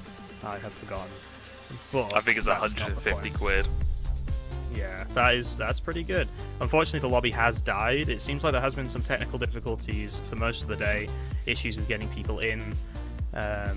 Luckily, there hasn't been too many delays just yet. Hopefully, there won't be going forward. I mean, whilst we're waiting for that, maybe go over the players that we have in this lobby today. We're going to have, in our grand finals, Harshly, who we saw doing very well earlier. Bastos and Mose don't really require any introduction, both very strong players, have been for years. Cammy, your 2-time FFA international champion this year, having won both of the DreamHack ones back to back. Chaos, another very solid player. Anyone who's been around the sauna has known him for quite a long time, most likely. Phoenix, who rose from the ashes actually in our round 2, coming back from 5th place to finish 3rd in that lobby. Shiesty, who also performed very well, and Petit Falou, also known as Tuxi, who we saw absolutely dominating our round 1 matchup. All 8 of these players have had a very solid showing all day, and I'm quite excited to see which one can come out on top. Do you have any favourites here, Sam? I mean, watching Phoenix last round was just something else, you know, especially during his first round and last round, just obviously being a little bit shaky, then suddenly just frying the lobby in his second life, I guess we could say, and he did so well. I'd really like to see an impressive performance from him. I think he's a really fun player to watch, and I'm curious to see what he's going to do into this lobby. Yeah, I think looking at the players we've got, I think Bastos and Cammy, probably the two that I've got my eyes on, Cammy being TK2. Bastos is famously an incredible player, playing at World Championships, International LANs for a couple of years. Finally got himself onto a pro team in the final season of HCS for Halo Infinite, although unfortunately didn't manage to make it to Worlds due to visa issues. That guy's continued playing through this. He's continued playing extremely well, has looked very good essentially the whole time. I'm glad to see that Bastos is still competing, hasn't lost too much of his drive, it doesn't look like, at least from the way that he's been playing. He won our previous Stoke LAN, so obviously a very solid competitor there. I personally think if I was a betting man, my money might be Bastos. I mean, that's a good bet, you know, as you were saying, the stats kind of speak the truth. He's performing really, really well, and I'm just kind of curious to see how this goes. It seems like most of, if not all of these players, obviously they want to win, but it seems like they're all very passionate about the game and what they're playing, so it's going to be really good. It's going to be really good to see these players go up against one another, and I think that, you know, I think this is going to be a serious kind of, you know, final battle, I guess you could say. I don't think we're going to really be seeing anyone trailing behind necessarily. I'm hoping it's going to be a close game. Yeah, I think, you know, we talked about previously how some of our strongest players maybe not, you know, going after the previous rounds with full effort, as there wasn't really any need to, because all he needs to be was in the top 4. But this round, it is winner take all. You better be in that first place, or you do not win. There's no prizes for being 2nd, 3rd, or 4th. So you might as well give it your all, get into the lead. And speaking of people getting into the lead, TK2 is 3-1 to start this game, putting him tied up with Mose, ready to try and win it out. I mean, yeah, TK2 also taking this camo. Oh, sorry, Petit Falou taking this camo, and we'll be able to see if he can make any plays with this, sitting on the 2-kill mark. You know, you can definitely see to maybe get his name into the lead, but TK2 going ahead on 5 points now, but still very close from all the players since we're just at the start of the game. Yeah, that camo getting neutralized though, pretty devastating there for Tuxi. Having hold of that camo could have been a great opportunity to get yourself off to an early lead. It isn't going to happen though.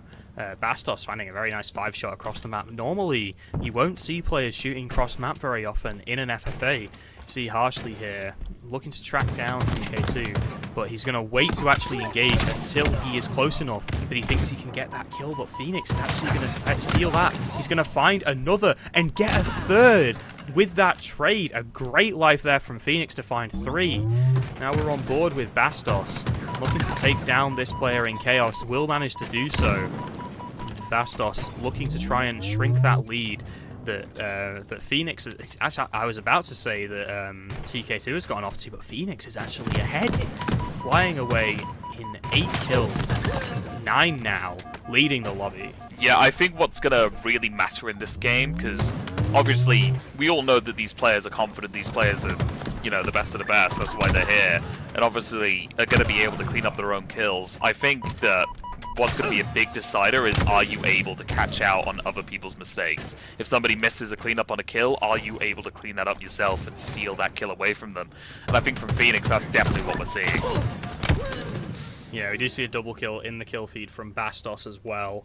TK2 though, on this 7-kill mark, once again, probably the most prolific FFA player in this lobby, but Harshly is going to find that 5-shot, take him down so cleanly, and now we see Tuxi here, cleaning up these one-shot players, the fight happening, it's a triple kill for Tuxi, he's looking for the overkill on Bastos top mid, but he doesn't manage to find him, and Bastos is going to slip away with that camo. Yeah, and still not able to pick up that 4th kill, even though it wouldn't have been an overkill. A kill's still a kill, and he just misses that. I'm not sure if the camo got destroyed there, or if camo's still on the board, but overall, this is a very bloody battle so far, and the only player kind of trailing behind is Shiesty, sitting on 6 kills. He's not super far behind, but he's definitely noticeable. Harshly there with another 1v1 win. He has been a demon at these 1v1 gunfights, taking down even the likes of TK2 in those fights. Very mechanically skilled is Harshly, and Bastos gets that kill stolen away from him. He's going to be scuttling around bottom mid, manages to stay alive improbably and trade in that situation. He was absolute for a second there down bottom mid, but he manages to find that kill. Oh, an unlucky fumble from Shiesty there, missing the melee because he jumped and just gives his life away. But Phoenix here, pulling ahead, 14 kills, still not putting ahead by much, but, you know, pulling ahead nonetheless. Having a really impressive start to this game so far, just kind of frying where he can. Bastos catching up now, Bastos sitting on 40 kills, but that pushes Phoenix to 15, and can he make it a 16 with this kill here? Just about gets taken away from him, but he misses the stick and isn't able to get the kill. Yeah, and TK2 here. One of the favourites to win this tournament, I would say. Currently, it is, as you say, a very close run thing here between TK2, Bastos, and Phoenix. Bastos currently in the lead, but TK2 looking for it. He's already lost a 1v1 to Harshly in that exact position, and he's going to lose another. Bastos will pick up that kill, though.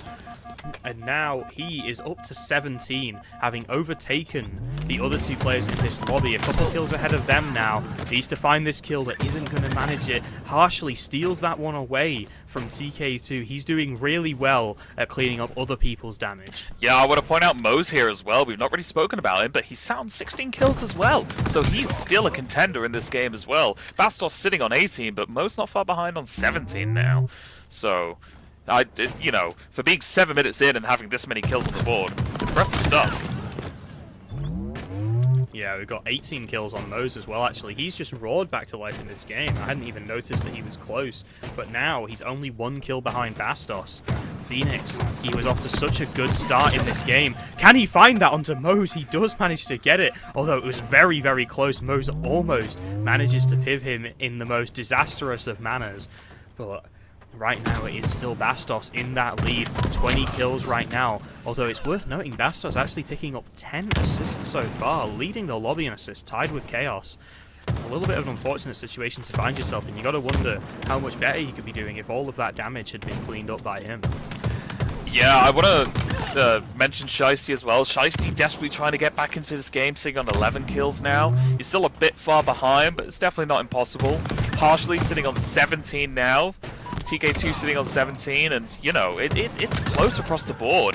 You mentioned Mo's roaring back to life. He's now sat on 23 kills at top of the lobby. Yeah, he's just swung to life, and we were just talking about the fact that Bastos not being very efficient with his damage so far this game. Mo's, on the other hand, he's got 23 kills and only 4 assists. The only other player in this lobby who's as efficient as that with his damage has been Tuxi, who's also 20 and 4 right now. Meanwhile, though, some of our most impressive FFA players, especially TK2 and Harshly, actually having more assists than you think. Sorry, not Harshly, he's on 5. I meant Bastos. Both TK2 and Bastos on 11 assists right now. A lot of damage that maybe you don't want to be giving away to other players. Bastos will find that double kill, gets him to 25, back in the lead once again. Mose and Bastos tied up now. It seems to be a race between these two. Yeah, I was about to say, you know, obviously if I'm Bastos, obviously getting those assists sucks, but sitting on 25 kills is fine. It's about TK2 I'm a bit more worried about, since he's stuck on 11 assists and only 20 kills. Catching up slowly, because Phoenix and Petit Filou are only on 21, but still not catching up fast enough. Yeah, and Shiesty here. We're on board with him for a bit. He's currently trailing behind in this lobby, only 17 kills. We've seen some big comebacks happen in FFA. I believe one of the first FFAs I casted, we saw a very big comeback. I think it was from Finners. In order to win it. So, Shiesty not necessarily out of this yet. He's not a million miles away. It's 10 kills though. And he's got 5 minutes left in this round and a whole other map in order to try and close that gap. He's going to be up to 19 now, sort of joining the rest of the group with TK2 and Harsh. But it's got to be said, there are some players in this lobby who look like they're struggling. Chaos just gets completely caught out there. And notice, he chooses not to fight back in that situation. He doesn't want to give away any damage that might help any other players. Yeah, I think that this is really getting for a battle of first place here between Bastos and Moze. They're kind of jumping between one kill above one another here.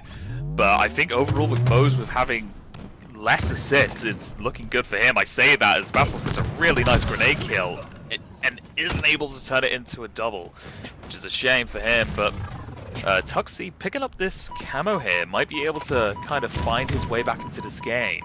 Sat on 25 kills. Is he able to get a play on TK2 here? Takes a pick on TK2 and can't get the double, meaning that he's still sat behind on 26, and these top players, which are Bastos and Moze, are still battling it out. Bastos now taking a 2-kill lead. Yeah, Bastos and Moze make that. Yeah, no, still 2 kills actually for Bastos as Moze finds one of his own. But it does look like the tale of these two. These two met up in the previous round, and it was a very close run thing there as well. I believe they were the top and second players in that lobby, and it looks like that's going to be continuing for the time being. Is still a 2-kill lead between those two. Shiesty has definitely made it back into this game. He's actually overtaken TK2. He was the one trailing, but actually now has solidly joined the chasing pack, only behind Chaos when it comes to players not currently with the potential to be winning this lobby anytime soon. 2.5 minutes left in this first map, and it is still all to play for. Yeah, I think we're definitely seeing all the players kind of raw to life now. I think they're definitely feeling a lot more warmed up in this. TK2 trailing behind a little bit, as well as Harshly. Well, I say that, but Harshly's now caught up, and it seems like there's definitely a close split between a lot of players. And I want to point out Chaos, who's been able to rise to 31, almost catching up with Moze and Bastos here. Yeah, and Phoenix, you know, at the start of this game, he had a really good start, and then he sort of fell behind a little bit. And you maybe kind of wonder there, like, Phoenix is probably, you know, you look at the players in this lobby, and I think Phoenix maybe kind of strikes you as the odd one out.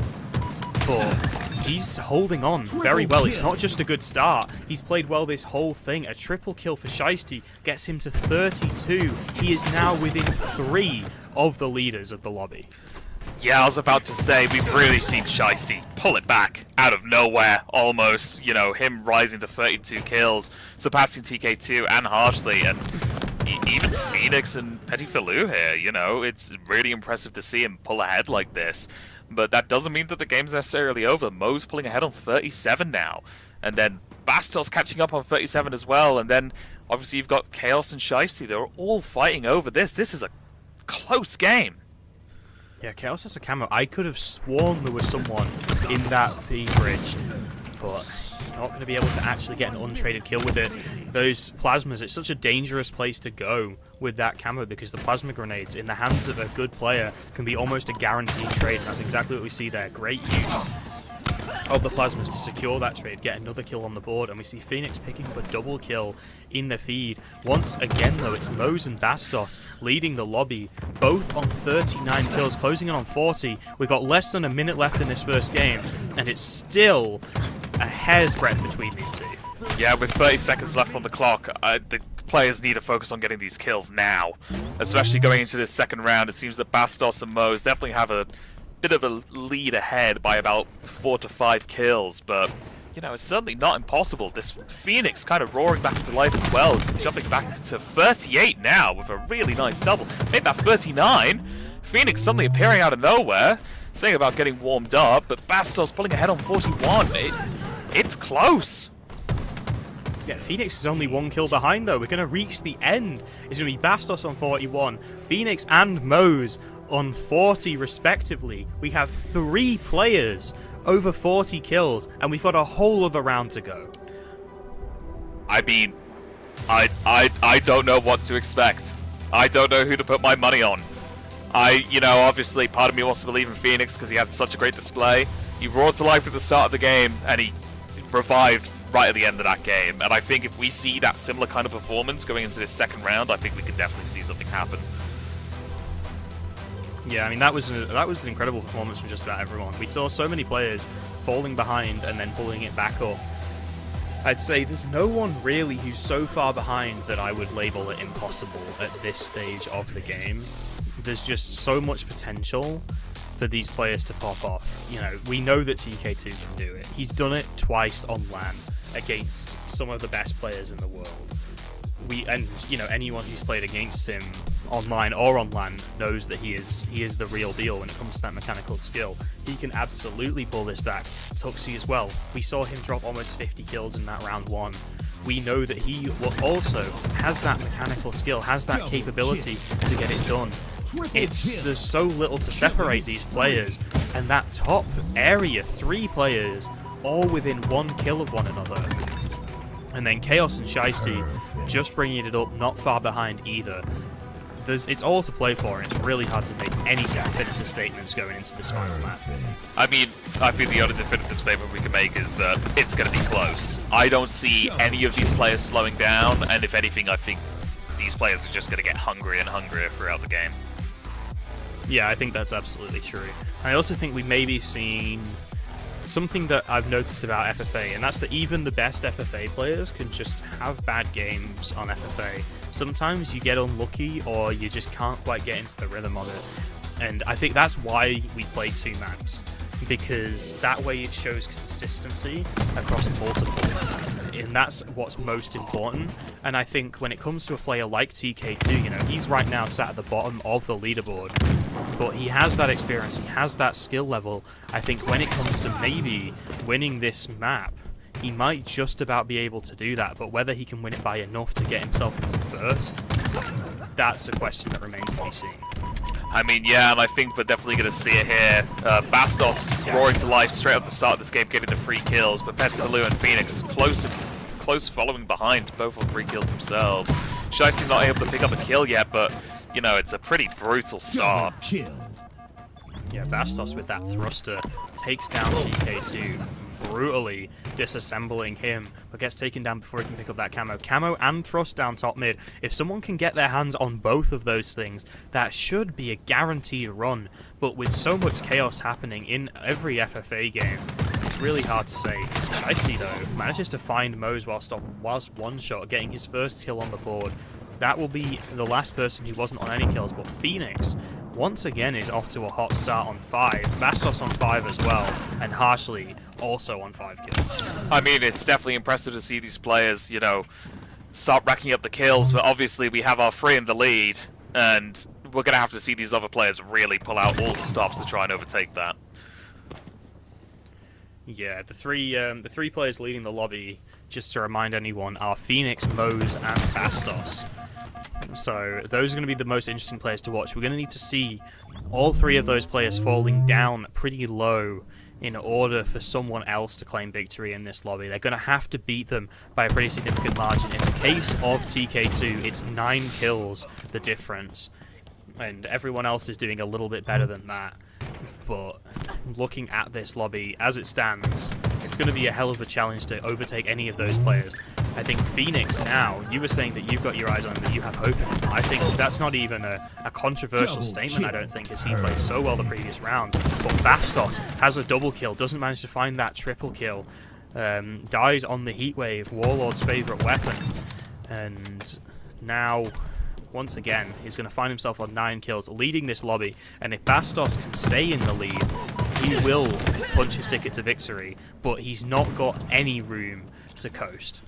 Yeah, I think it's the case of, Mose definitely having a little bit of a struggle start here, but we see Phoenix really trying to fight for it, maybe falling a little bit behind now, seeing Shiesty and Pettifaloo pull up to 9 kills now, and Chaos as well.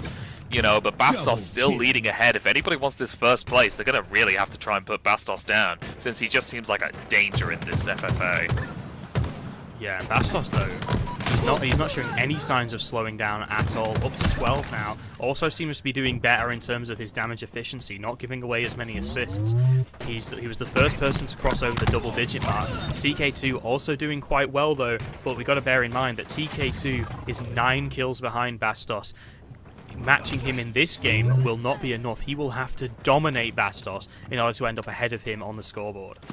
Yeah, we got Tuxie with camo here, and it doesn't seem like he's able to make a play with it, which is a great shame. And obviously these players are just brutalizing one another to really try and get ahead of what feels like everyone fighting over Bastos' spots. It's, at the moment, Bastos being 3 kills up in this game and 1 kill up on the previous one. Phoenix or Moze here are really going to have to put in the effort to even just try and overtake him here. Bastos hiding around this P1 position, and how does he get that kill onto Chaos? He was already one-shot when the gunfight started, and he still wins it. He's taking on that fight against Shiesty from cross-map. You can see the confidence in this guy's gameplay. And I mean, it's confidence that's definitely not misplaced. We're seeing Bastos really pull out all the stops, but Phoenix not wanting to, you know, shrivel up and die, is really trying to relight the fire in himself, going up to 15 kills, trying to catch up with Bastos, but Bastos just pulls ahead. TK2 trying to catch up as well, but as you were saying, he's gonna have to really dominate Bastos to really try and win this out from his deficit. Yeah, I mean, Phoenix, though, if anyone's going to be able to take down Bastos here, Phoenix and Moze should have the best chance. Moze, though, is struggling this game. He's 14 kills, quite a way behind Bastos now, who is on 19.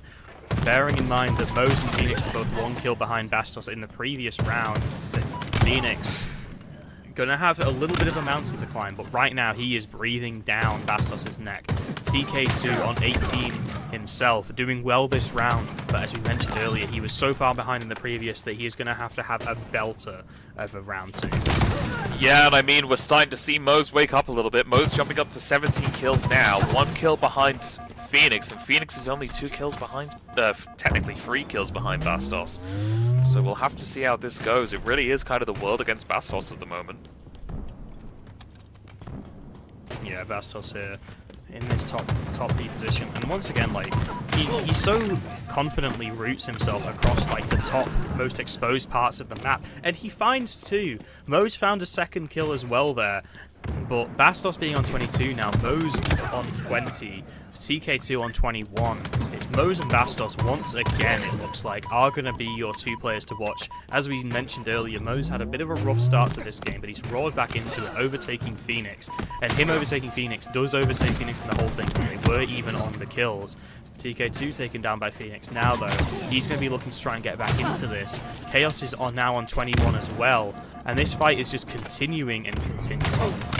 Yeah, I was about to say, I'm really impressed with the game that TK2's performing here, and as well as the other players, but TK2 really needs to overtake, is the only word that I can use, I guess. Phoenix here jumping to 19. Shiesty, is he able to pick up the kill? Sadly gives it away. And a really nice stick from Phoenix there, pushing him to 21, catching up with Moze. Chaos pulling ahead on 23 now, and Bastos not so comfortably sitting on 24. Yeah, and this is also a point of the game where you have to start considering who is fighting whom and when. Double kill. So, for example, Phoenix killing Bastos there is kind of worth more than 1 kill, because not only is he taking Bastos out off the field, he's also he's not only is he putting a kill on his board, he's also taking his prime enemy off the field, meaning that that guy isn't going to be putting any kills on for the next few seconds. Those kills are really important, those swing kills where you take down a player who is sort of one of your main rivals. We see Moze there also finding another important kill. Phoenix gets taken down by Moze, and once again, we're back to it. Now that Moze won that kill, that means that Phoenix isn't putting any kills on the board. Moze goes down as well. Bastos is the one who kills Moze, and once again, these kills, both these players fighting each other, are so much more important than just getting that kill. They're taking a rival out of the competition for a few seconds. I want to mention, we were talking about TK2 needing a miracle to get into this first place slot. I want to mention, we might be witnessing a miracle happen. TK2 set on 32 kills. He wants this game, you know, an impressive showing, and if he keeps up this speed, we might just see TK2 overtake Bastos. Yeah, TK2 can continue slaying at the pace that he has been. He's got 4 minutes left to continue winning this game. We do see another trade there, I think, for TK2. He trades out with Bastos, I think it was. Phoenix looking for that kill onto Shiesty, but the late jump isn't going to be enough to let him win it. As you say, though, just as we're highlighting TK2's impressive resurgence, he hasn't actually put a kill on the board for a while. Losing that to Moze, another swing kill, will be an important defeat there, as that shuts him down just a little bit. Harshly's actually closing in on TK2, and so is Bastos, and that's bad news for TK2, because Bastos needs to be defeated by a significant margin for TK2 to win this game. Yeah, absolutely. I think if I was Bastos, I'd start getting worried as well, since Moze is right on my trail. Phoenix fallen behind a little bit, but we've seen him come back from worse. I mean, this game can still go to anyone. Yeah, Bastos there, finding that kill onto Moze is going to put him on 31. TK2, as we mentioned, still leading this lobby, and like I said earlier, I have no doubts that TK2 can win this lobby, but can he win it by more than 10 kills? That's what we need to see, or more than 9 kills, so 10 plus. That is what we're going to need to see from him, and so far it's not looking like he's going to be able to create that much of a separation. Bastos on 32 now, still only 2 kills behind. Yeah, Bastos sitting on 33 is sitting pretty, and, you know, Moze and Phoenix are really going to have to wake up here. Both of them still sat in the 20s, whereas Harshly and Chaos have now jumped into the 30s. You know, obviously, 2nd and 3rd and 4th place don't matter as much, but, you know, there's still a chance that they could even threaten Bastos here if they're able to overtake him, but Bastos is sitting now at the top of the leaderboard, quite happy with how he's doing, I assume. Yeah, so Chaos was the highest number of kills that wasn't over 40. He was on 37, and, you know, hold that thought, because what a piv from Bastos. This guy just doesn't know how to lose 1v1s. He is ridiculously good at the game. Phoenix, though, finds that kill, and just what I was saying about Chaos there, he was on 37 kills, which puts him 4 kills behind Bastos and 3 kills behind Moze and Phoenix. So he, once again, is another player who's going to need a significant lead, but he's not nearly as far behind as TK2 was. Yeah, I mean, I think what's really showing from Bastos here is every time he gets in a position where it's him versus someone else, he's taking someone with him, you know? TK2 was used some pretty impressive plays, sadly gets stuck there, but I just don't know if he'll be able to overtake him. Bastos just seems to have that consistent slaying power to always take someone with him. Yeah, Bastos is really good at those trades. Whoa! See an attempted ninja there from Tuxi. He isn't going to manage to get it, but he will stay well, he won't stay alive actually, but he'll get some damage down. Not going to do him much good in an FFA though. It's very much all or nothing in these modes. We see Bastos here putting down damage, gets himself an assist, which isn't what you want, but he cleans up that kill, which is. And if he can find this kill onto Tuxi, he doesn't actually get the kill, but the movement is still absolutely insane. TK2 now over 40, back up to 2 kills ahead of Bastos. Bastos has crossed the 40 kill mark as well. We've got 40 seconds left in this game, and I'm starting to think that there's no one who's going to be able to take down Bastos. I mean, unless Moze or Phoenix can really make a showing here in the last 30 seconds, or Harshly maybe. Harshly might be able to really slay it out and get ahead of Bastos here, but I just don't see it happening. Bastos sat at 42. It's going to be difficult to overtake. Great kills from Harshly, but it's just not enough. Yeah, Harshly would have needed, I think, 9 kills in 20 seconds in order to get that. I don't think it's gonna happen. Bastos was your leader in the previous map. He's your leader in this map. Bastos will be the EHL Summer 2026 FFA champion. I mean, what a game. Yeah, it was extremely back and forth. I mean, commiserations to Phoenix. He had such a good map 1. But unfortunately, he couldn't manage to find that form again in map 2. TK2 had a great map 2, but couldn't find that form in map 1. I think, as we sort of highlighted, I think, quite a lot today, consistency is king in FFA, and Bastos was absolutely the most consistent player in this lobby. Yeah, I mean, watching Bastos play was just something else. You know, he had an answer to every problem and just seemed to really figure it out, trade every death that he had, and really showed an impressive game. But it was impressive from all our players there, especially from TK2 in that second round. I imagine going into that second round he must have felt at least a little bit demoralized, but he did not let that stop him. And, you know, he slayed his little heart out. Yeah, he did. And TK2 showing why he is such an effective FFA player, showing why he has won 2 LAN FFAs this year. But unfortunately, like we say, it's that consistency that matters. In this format where you play those 2 maps, it's not good enough to have 1 really good map. You have to have 2. Bastos won both of our lobbies, and he made our lives a lot easier by meaning we didn't have to do any maths to figure out who'd won at the end there. Because Bastos wins both rounds, wins both maps. He's actually gonna, I mean, looking at that scoreboard, it's a pretty convincing win as well. Mose was in second, almost 10 kills behind Bastos. Cammy went from bottom of the leaderboard to third. A very impressive comeback from him, but not quite good enough. Yeah, I mean, you know, really impressive from all players there. You know, obviously I put my bets on Phoenix a little bit, and it's just a shame that he wasn't able to keep that heat up throughout the second round. He was definitely frying, but it just wasn't enough. Bastos was just almost this immovable object. He was almost unstoppable, you know, and it was a really impressive showing. But congratulations to all the players. It's been really fun watching you, and it's been great performances from everyone. Yeah, I would absolutely agree with that. And, you know, to everyone who made it to the Grand Finals, especially the people who came through that lobby of death in round 2 that we spectated, so many fantastic players in that lobby. So many of them probably could have made it to the Grand Finals if it wasn't for the fact that they were in a lobby with all these other guys. You know, we're looking here at Bastos. Mo's also playing very well. Everyone in this lobby playing well. Unfortunately, I think, like I say, it mostly comes down to consistency. Most of these players had at least 1 good map in this Grand Finals. Yeah, no, absolutely. I think that, you know, if you were to run those 2 maps again, I think we could have got a very different result, to put simply. I think those players were just really locked in, but it seems like Bastos was just able to kind of edge out the competition there. Yeah, I think that's true. Although I would say, you know, Bastos' consistency, I think, can't be overstated there. Managing to win out both of those lobbies despite extremely fierce competition.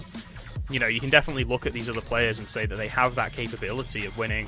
Phoenix very nearly managed to bring that back in round 1. TK2 had a great round 2, and you know, Mose also had a great round 1. But at the end of the day, to do that back-to-back maps in the Grand Finals against the stiffest competition that there is, it shows the Bastos really was the best today. Yeah, and I mean, we really saw that. We definitely saw a lot of people fighting back against Bastos, but it just wasn't enough. You know, so, but phenomenal game, great stuff to watch, and it's been a great time.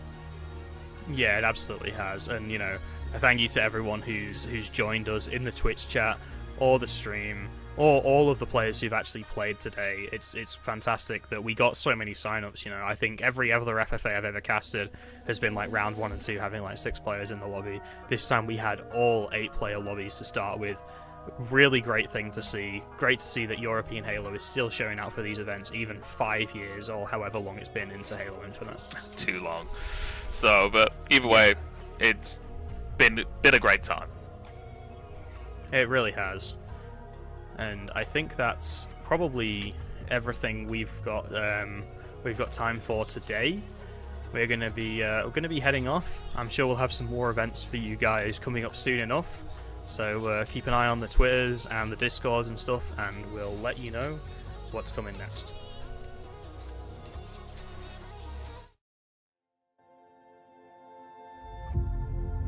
Photo of you in my mind, on the table under lights. There's no one here but you and I. Triple kill. Killing spree.